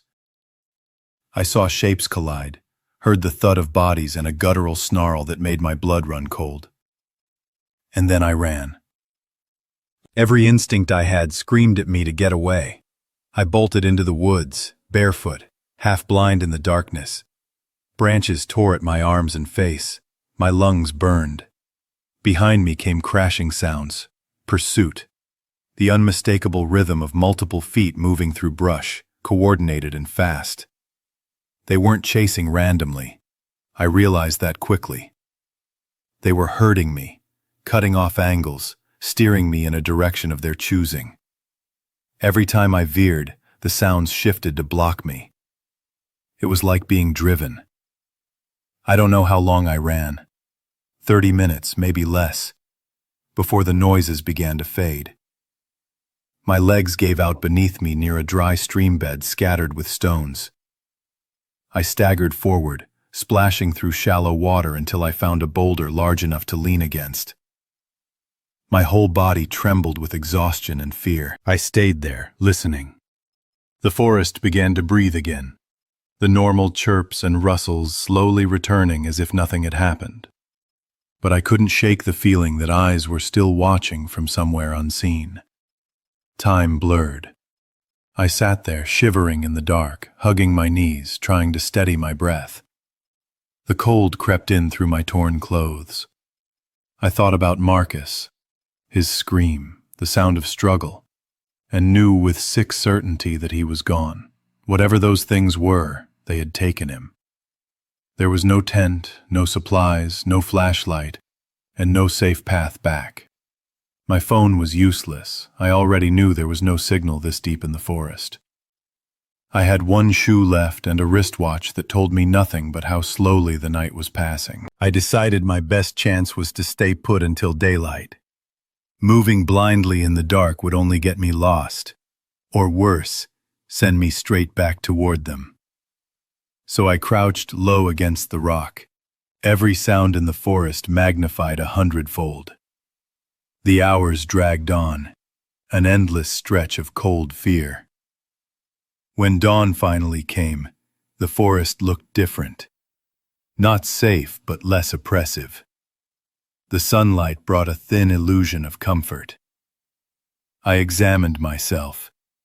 My arms and legs were covered in cuts, my jeans shredded. My left foot was bare and swollen from running through the rocky terrain. My throat was dry, but I still had a trickle of water left in my bottle from the night before. I knew the only thing to do was head downhill. Streams and valleys often lead to trails or roads. Following water could save my life. I gathered my strength, limped toward the nearest trickle of sound, and began descending along the stream bed. Every few minutes I stopped to listen. Not for birds or wind, but for footsteps. The forest around me was beautiful in daylight, but felt haunted, scarred by what had happened in the dark. I kept low, staying under cover of trees, avoiding open clearings where I might be seen. The rational part of me tried to take control, to think like a hiker, to find landmarks. But beneath that was a constant pulse of dread, a knowledge that something unnatural was still out there. By midday, I had made it several miles downstream without seeing another soul. No voices, no distant engines. Nothing. Just the endless whisper of running water and the rustle of leaves overhead. And for the first time since that night, the question crept in. Not where Marcus was, but what had taken him. Because deep down I knew those figures weren't lost campers or locals. They were something else. Something that didn't belong to the world I understood. For hours I kept glancing over my shoulder, half expecting to see movement in the trees. The thought that those creatures might have followed me never left my mind. Every rustle of leaves, every shift of wind through the branches sent panic crawling through me. But as the sun climbed higher and nothing emerged from the woods, a fragile hope began to take root. Maybe, just maybe, I would make it out alive. By late afternoon, the forest had quieted into that still, drowsy calm that comes before evening. That was when I heard it, a deep, mechanical sound cutting through the silence. An engine. The most beautiful noise I could have imagined. I scrambled toward it, clawing my way up a steep, muddy slope until I stumbled onto a dirt service road. There, not 20 yards away, was a pickup truck. A man was loading camping gear into the bed, his back to me. I must have looked like something dragged out of a nightmare, wild-eyed, streaked with dirt and scratches, one shoe missing, my clothes shredded. When I burst from the undergrowth and ran toward him, he froze, clearly startled. But, to his credit, his shock turned quickly to concern. He helped me into the truck without asking too many questions, wrapped me in a jacket, and drove straight to the nearest ranger station. The rangers took my story seriously. They gave me food and water, patched up my cuts, and called the sheriff. Within an hour, teams were mobilized and heading out toward where I said Marcus had disappeared. When they reached our campsite, though, everything fell apart. Marcus's backpack was there, his cooking gear, his sleeping bag, even the food supply, untouched. But no trace of him, no blood, no footprints leading away, nothing to suggest a struggle. It was as if he had simply evaporated into the forest. Days turned into weeks. Search parties combed the area. Helicopters swept overhead. Dogs were brought in. But nothing surfaced. Not a piece of clothing, not a bone, not even a broken branch that could explain what had happened. My parents came down to Georgia and insisted I return with them to North Carolina to recover. I agreed, but it didn't help. The local authorities treated me like an unreliable witness. Some even implied I might know more than I was saying. The skepticism, the constant questioning, the whispers. It became unbearable. After a few months, I left the state altogether. I moved to Portland, took a teaching job, and tried to piece together something resembling a normal life. But the nightmares followed me. I would wake in the middle of the night, hearing Marcus's scream echoing in my head, or seeing the distorted shapes of those figures standing motionless at the edge of my bed. Over time, I started researching. I needed to know if I was alone in what had happened. What I discovered was far worse than anything I'd imagined. There were dozens of missing person reports spanning more than 50 years, all within a few hundred miles of where Marcus vanished. The patterns were impossible to ignore. Isolated patches of wilderness, difficult to reach, always the same kind of terrain. In many cases, groups went in together, and only one came back. Sometimes, remains were found miles from where the person was last seen. Sometimes, nothing was found at all. A handful of survivors, just like me, mentioned seeing strange shapes in the trees or hearing human-like voices that didn't sound right. I compiled everything I could find: police reports, ranger logs, local folklore, and sent it to the FBI's Missing Persons Division. I even reached out to independent investigators who focus on unexplained disappearances. Most thanked me politely and never followed up. Others dismissed me outright. Now, I'm occasionally contacted by true crime podcasters or online sleuths who want to talk about the Appalachian vanishings. They call me a survivor, a witness, a storyteller. But none of those titles mean anything to me. I would give anything to go back to that Friday and stop Marcus from unzipping that tent. Sometimes, when I can't sleep, I think about those figures and wonder what they wanted. Were they human? Something older? Something that learned to mimic us? Did they kill him? Or did they take him somewhere? The thought that he might still be alive, changed, hidden away in those endless mountains, is a darkness I try not to let in. Marcus is gone. The mountains took him, and I know I'll never have an answer. But I will keep asking, keep looking, because the not knowing is worse than anything else. My name is Connor, and I'm 38 years old. I've spent the last 12 years working as an investigative journalist, specializing in cold cases and unsolved crimes.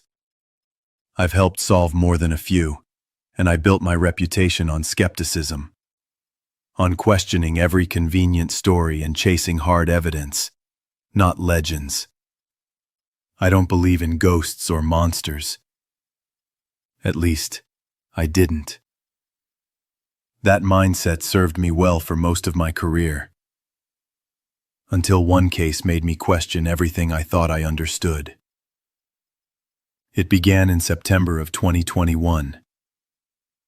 An older man named Tom reached out, saying he had information about a mountain legend in eastern Kentucky. He'd spent 4 decades in law enforcement and carried the weary, no-nonsense attitude of someone who had seen too much to be easily fooled. He told me that for years locals had whispered about wild people living deep in the mountains, feral humans, generations removed from civilization. The kind of tale most police ignored, chalking up missing hikers to accidents or animal attacks.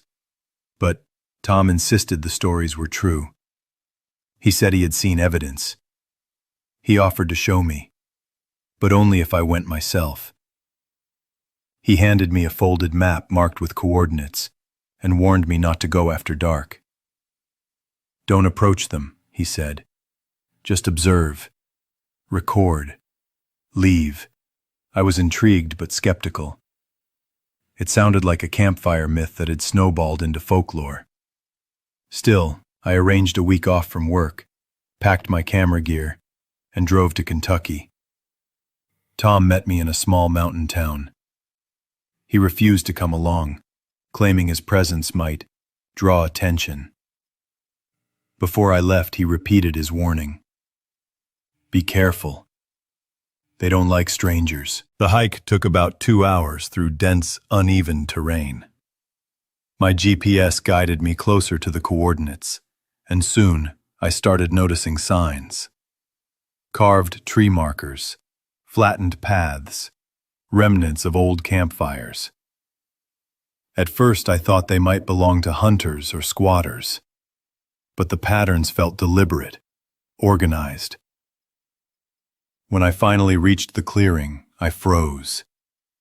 It was enormous, nearly the size of a football field, and scattered across it were structures. Not random piles of wood, but dwellings. Some were ancient, weather-beaten cabins, their walls caved and moss-covered. Others were newer, built from branches, mud, and stone, like something out of another century. At the center burned a wide, blackened fire pit surrounded by stones. Around it lay tools, bones, bits of rope, rusted metal. The strange detritus of an isolated world. I began filming, sweeping my camera slowly across the scene. Then they appeared. At first, I thought my eyes were playing tricks on me. But no, they were there, stepping silently from behind the trees and structures. Dozens of them. Men, women, children, all dressed in mismatched, tattered clothes. Their skin was pale, scarred, stretched tight over sharp bones. And yet, they moved with intent, orderly, a formation. An elderly man emerged from their ranks, his posture straight despite his age. He stopped a few feet from me and spoke, not grunts or nonsense, but perfect English. His voice was slow, heavy with an accent I couldn't place, something archaic, like a preacher from centuries past. He asked who I was, why I had come, who had sent me. I told him I was a journalist, here to document the history of the region. I tried to sound calm, though my pulse thundered in my ears. He smiled, not kindly, but knowingly, and said words that have haunted me since. "We've been waiting for someone like you, someone who seeks to understand, not to judge." He told me his name was James, and that this clearing was the only home he had ever known. His parents, he said, had been born miles apart, in different valleys, different times, but they had both found their way here, drawn to this hidden refuge deep in the mountains. James motioned for me to sit beside the dying fire. I did, and what followed became one of the most haunting and enlightening conversations of my life. He began to tell me their story, not a myth or campfire legend, but a living history that stretched back a century and a half. His voice carried the cadence of someone who had inherited stories rather than learned them. He spoke of how, generation after generation, people had fled into these mountains to escape something. Some were fugitives from slavery. Others were deserters from wars they no longer believed in. Still others were simply men and women who had walked away from the world, seeking solitude instead of civilization. Those scattered souls, James explained, had found one another in the wilderness. Over time, their descendants formed a single, self-sufficient people, a society that had grown inward instead of outward. They had created their own dialect, pieced together from forgotten languages and archaic speech. They had built their own traditions, laws, and hierarchies. Everything about them was designed to allow survival without ever needing to rejoin the world they had left behind. James told me they were not violent by nature. "We defend, we don't attack," he said quietly. Outsiders rarely came this far, but when they did, the encounters didn't always end peacefully. Sometimes visitors were frightened and fled. Sometimes, he admitted, people disappeared. He spoke of these things without menace, more as statements of balance. Survival in exchange for secrecy. Then he showed me proof of the world that had brushed too close. A small wooden box was brought forward, filled with personal artifacts. Watches, wallets, bits of jewelry. The kind of objects that don't belong in a place like this. I photographed them carefully, my hands shaking as I recognized names and dates engraved on some of the items. Later, I would cross-check those details against missing person reports. More than one matched. A silver watch from a hiker lost in 1998. A gold ring connected to a woman who vanished in 2003. When I looked back at James, his expression hadn't changed. There was no guilt, no pride, just quiet understanding. As though he knew what I was realizing and was waiting to see what I would do with it. I recorded several minutes of audio while he spoke about their origins, their isolation, their rules. But as I listened to his calm, deliberate words, a terrible awareness settled in. If I left with this evidence and exposed them, their world would end. The media would swarm. Law enforcement would come. This fragile, ancient community would be destroyed in the name of justice. Every instinct as a journalist screamed that it was my duty to tell the story.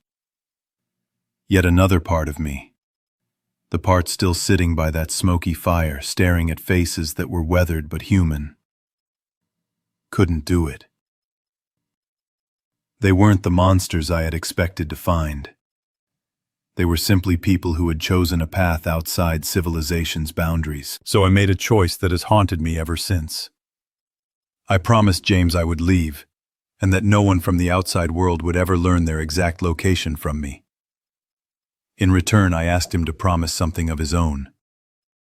That if outsiders ever stumbled across them again, his people would not harm them. That they would be allowed to walk away. He was silent for a long time, staring into the fire. Then he nodded once. Before I left, I pressed him about the missing individuals, the ones whose possessions I had seen. His answers were measured and unsettling. Some, he said, had died. Accidents, misunderstandings, or, in his words, defense of our home. Others had chosen to remain. They had been welcomed, as he put it, folded into their community and changed by it. If you wish to understand us, he said finally, study what solitude does to people. What happens when humans are cut away from the noise for long enough. You'll find your answers there. When I finally stood to leave, he didn't stop me. I walked back through the forest in silence, the weight of the recordings and photographs heavy in my pack, and heavier on my conscience. I never published the story.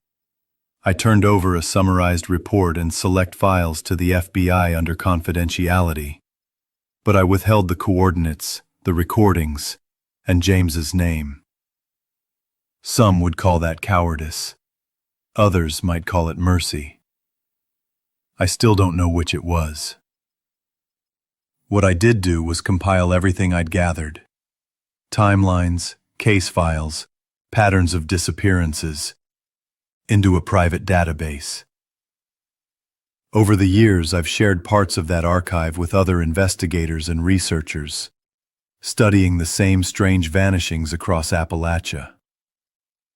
My data has helped families close painful chapters, but I've never revealed my direct encounter. The journalist in me wanted the truth exposed. The human in me couldn't bring myself to destroy a culture built on fragile survival. Even now, I replay that decision.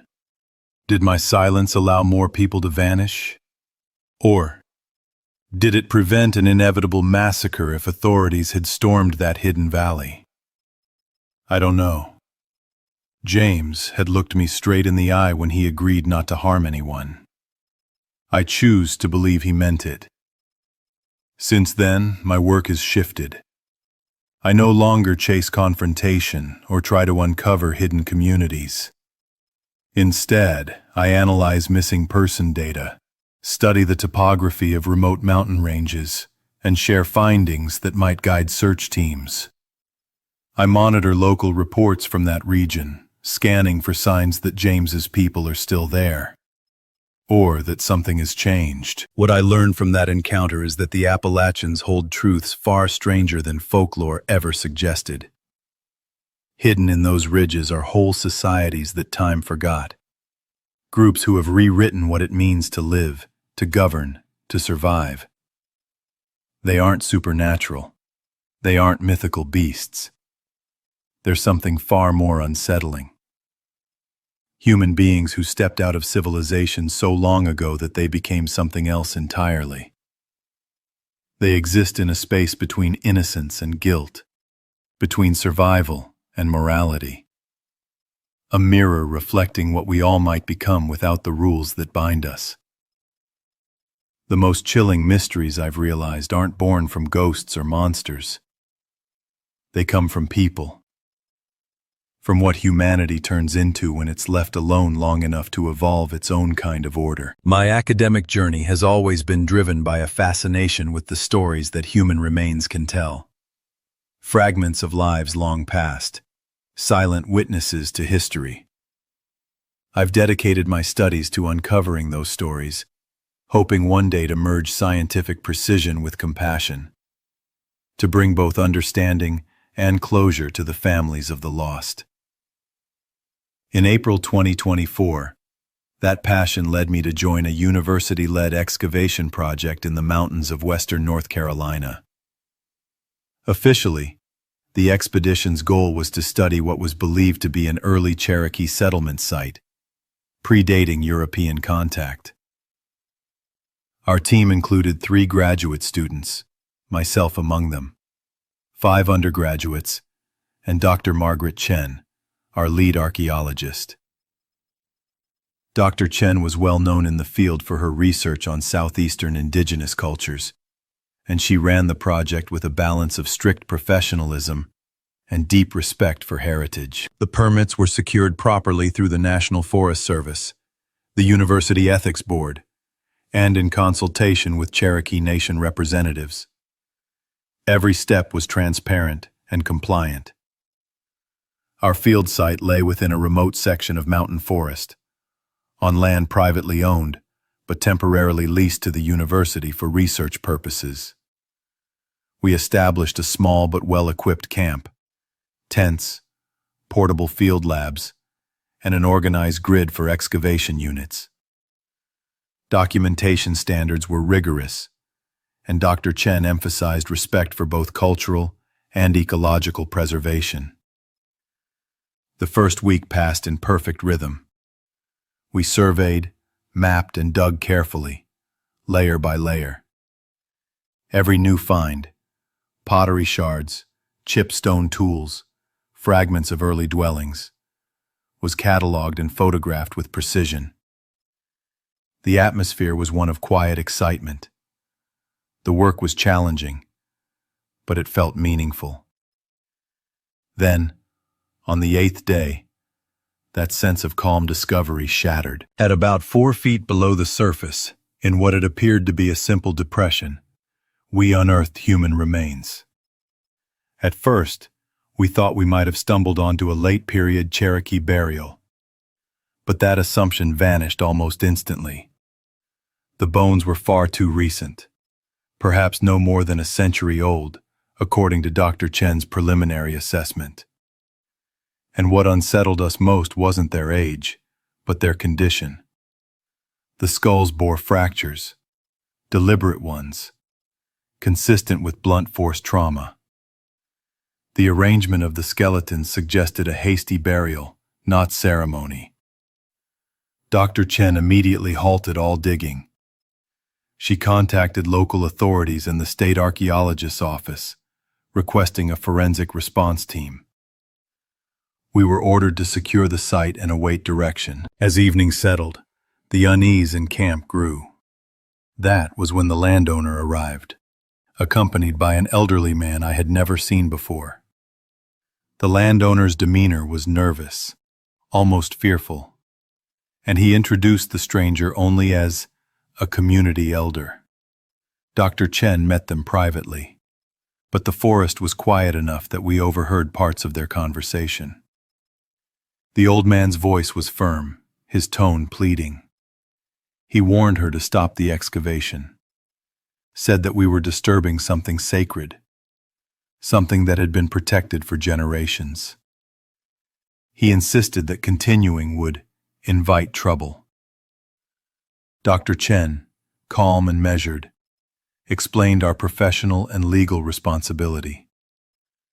She assured him that the remains would be treated with dignity and that the proper authorities would handle the investigation.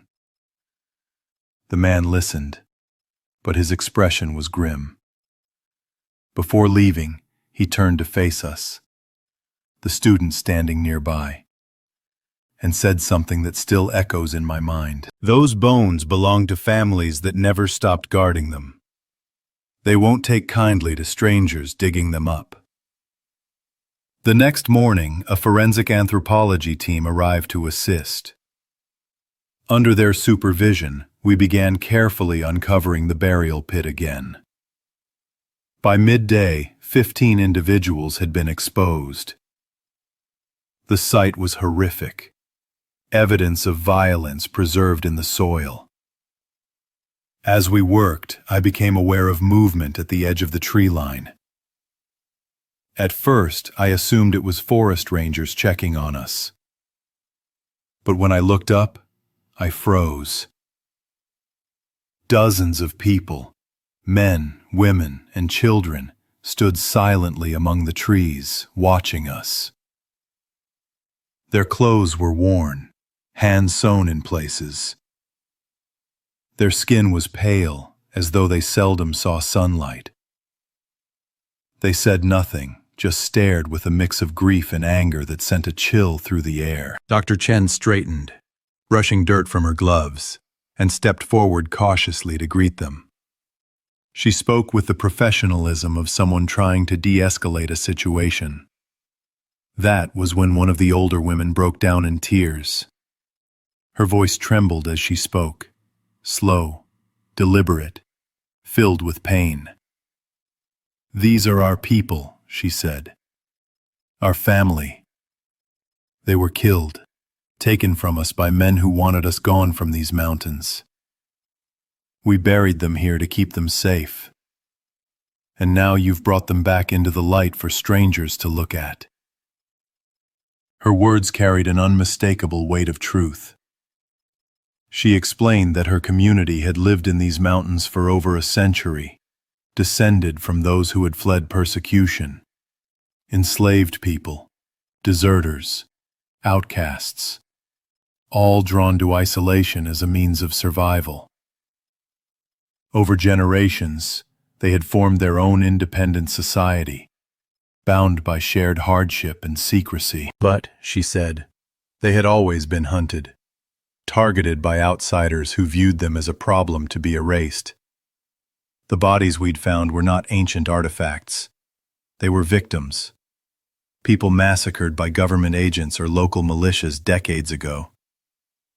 As she spoke, more figures appeared from the forest until there were easily 50 or more surrounding the excavation site.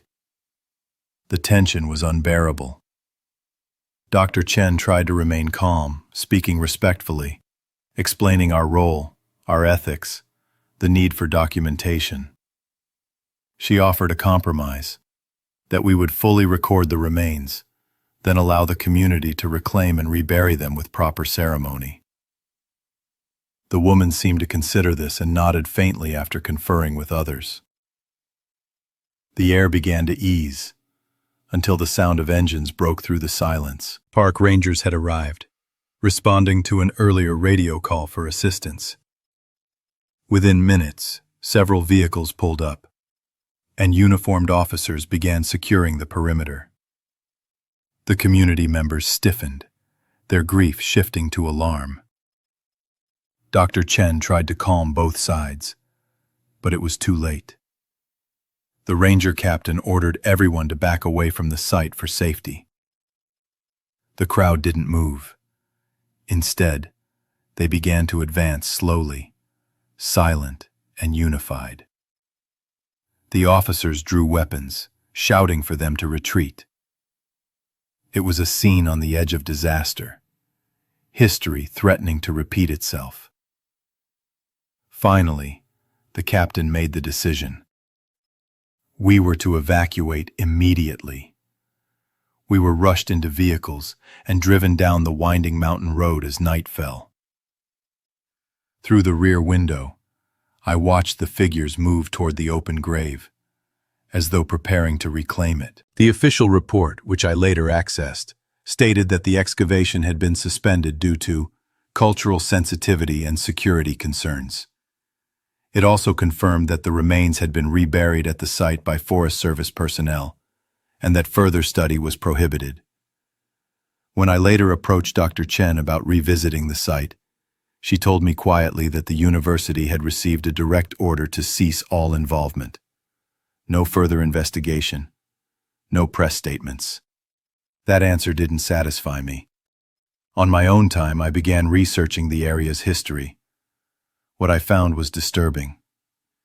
Decades of disappearances, unsolved deaths, and sealed records.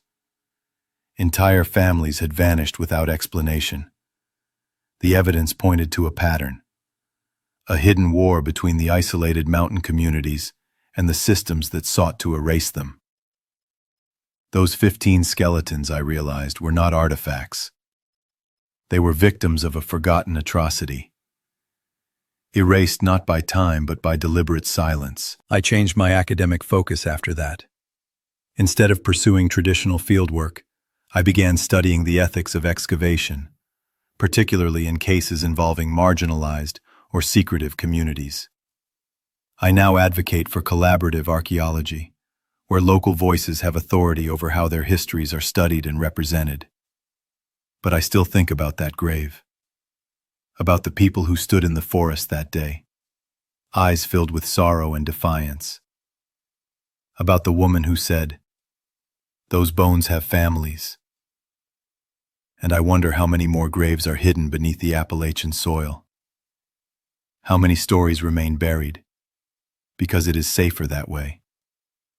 The mountains, I've learned, don't just hold history, they guard it. And sometimes, uncovering the truth can be more dangerous than leaving it buried. Henry had always been drawn to the order of the wilderness, the balance between preservation and control. His expertise lay in wildlife regulation, while Amelia, calm but firm in her convictions, devoted her work to forest restoration and stopping illegal logging. We weren't adventurers or thrill seekers. We were professionals who respected the boundaries of the wild, who understood that nature had its own laws, and that it punished arrogance. What I'm about to recount happened 8 months ago. Even now, neither of us has fully come to terms with it. In October of 2023, our department received several reports of unauthorized logging in a secluded section of the Daniel Boone National Forest, Tennessee. Satellite images showed a patch of forest that had been unnaturally cleared, well within a zone classified as ecologically protected. We were instructed to investigate, document any illegal activity, and determine whether it was a small operation or part of something larger. We logged our itinerary with our supervisor, filed a safety plan, and packed gear for a 2-day trek into the backcountry. The first day passed quietly, the air cool and crisp, the early autumn canopy showing flecks of gold and red. We followed the GPS markers and began to notice the telltale signs of human intrusion. Fresh cuts on trunks, tracks from heavy tires pressed into the mud, and discarded fragments of chainsaw fuel canisters. By dusk, we established camp roughly a quarter-mile from the site, deciding to conduct a closer inspection at first light. Sometime past midnight, we woke to the sound of engines echoing through the trees. Voices followed. Low, hurried, the rhythmic growl of machinery pulsing in the distance. They were working under cover of darkness. That alone meant they were hiding something. Our radios barely worked, and the satellite signal cut in and out. So we decided to stay low and gather evidence at dawn. When morning came, we approached the clearing cautiously, expecting to find workers or vehicles. What we found instead was an operation that looked frozen mid-motion. Chainsaws hummed idly, an excavator still rumbled, and the scent of freshly cut pine hung thick in the air. But no one was there. The site was completely deserted. Amelia gripped my arm, her eyes fixed on the tree line. At first I thought the shadows were tricks of the fog. Then they moved. Figures, many of them, were standing just beyond the edge of the clearing. Their presence was deliberate, their stillness coordinated. Within moments they began to step forward. Men, women, even teenagers, numbering easily 40 or 50. Their movements were slow, precise, almost ritualistic, as though each step had been rehearsed. Their clothes were a strange blend of eras, torn denim and flannel mixed with rough hides and woven fabrics. Their faces were unnaturally pale, their eyes watchful, their silence oppressive. I unholstered my weapon, motioning for Amelia to move behind me. But the instant I did, the group began to close in. Not running, not attacking, just tightening the circle around us. From among them stepped an older man, his hair long and white, his expression unreadable. He lifted his hands, palms outward, a universal gesture of calm. When he spoke, his voice was rough, as though unused to speech. "You shouldn't be here," he said slowly. "This land doesn't belong to you." He told us we could leave, but if we spoke of what we had seen, there would be consequences. There was no anger in his voice, just certainty. I asked him who he was, what this place was. He gave a faint, mirthless smile. "We live here," he said simply. "We take what we need. Your government's laws don't reach this far." His tone made it clear that this was not up for debate. Amelia stepped forward, her voice steady but sharp. She asked if the logging was for profit, if they were selling the timber. The old man chuckled quietly and gestured for two of the figures to move aside. Through the trees, the valley opened before us. Below lay a sprawling settlement, crude cabins and huts stitched together by dirt paths, smoke curling from chimneys, fields carved into the hillsides. It was larger than anything we could have imagined, a hidden village deep in federal land. There must have been 100 people at least, moving through their daily routines as if the outside world had ceased to exist. The man's tone shifted slightly, a hint of pride lacing his words. "We've been here a long time," he said. My father was born in these woods. His father before him. We keep to ourselves." Then his expression hardened. "Sometimes," he added, "outsiders come where they shouldn't. Not all of them leave." The meaning behind that statement hung heavy in the air. I felt a chill crawl down my spine. Amelia's face drained of color. I asked what he meant, but he only smiled again. "You should go," he said. "If you tell anyone about this place, we'll know." He pointed toward the forest trail. "They always think they can come back," he murmured, "but the mountains take care of their own." As he spoke, my eyes caught something glinting in the undergrowth. A metal water bottle, a torn map, a camera half buried in dirt. They looked recent. University insignia. I didn't need to ask. Still, I did. "Where did these come from?" The old man's lips curved slightly. "People who wandered too far." Amelia's hand found mine. No words were needed. We both understood it was time to leave. We thanked him, forcing composure we didn't feel.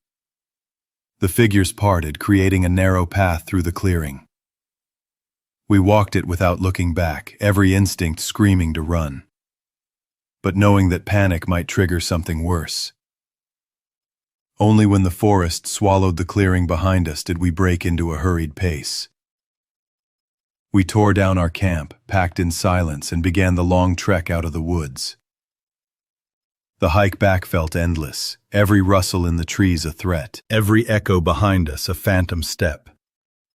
When we finally reached our vehicle, we drove straight to the ranger station and reported everything. The illegal operation, the settlement, the people, the threats. We turned over photographs, coordinates, even the artifacts we'd found. We expected urgency, an immediate federal response. Instead, we got bureaucracy, confusion, deflection. The sheriff seemed unsurprised, almost weary. Our supervisor assured us that the information was being handled through proper channels. But within days, we sensed something was wrong. 2 weeks later, the official report arrived. No evidence of settlement found. They confirmed machinery and timber activity, but claimed the valley beyond showed no signs of human habitation. According to their statement, we must have been mistaken. Perhaps disoriented, perhaps confused by shadows and stress. That's when the real fear began.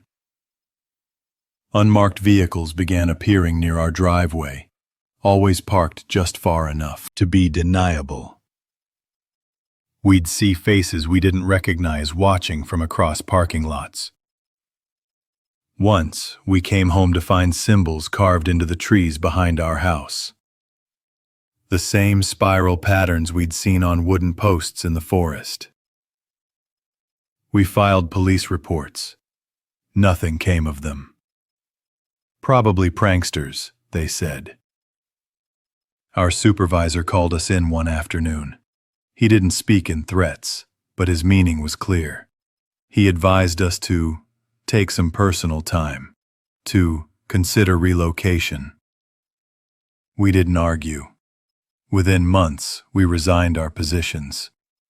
We sold the house quietly, moved south to Florida, and took new jobs that would keep us as far from the mountains as possible. But even here, 8 months later, the sense of being watched lingers. Before leaving, we spent our final days gathering records, missing persons cases spanning 50 years from that same stretch of forest. The pattern was unmistakable. Hikers, hunters, students, all vanishing within a narrow radius, all quietly forgotten. We thought about taking it to the media, but the memory of that man's calm warning has kept us silent. He hadn't needed to raise his voice to make his meaning clear. They could find us, anywhere, The logging continues, of course. Word through former colleagues is that the permits have been retroactively approved. Government silence disguised as authorization. The forest still falls, and whatever lives in those hills still thrives unseen. Sometimes I replay that encounter in my head. The man's words about ownership and survival. How his people had been there long before the laws that tried to contain them.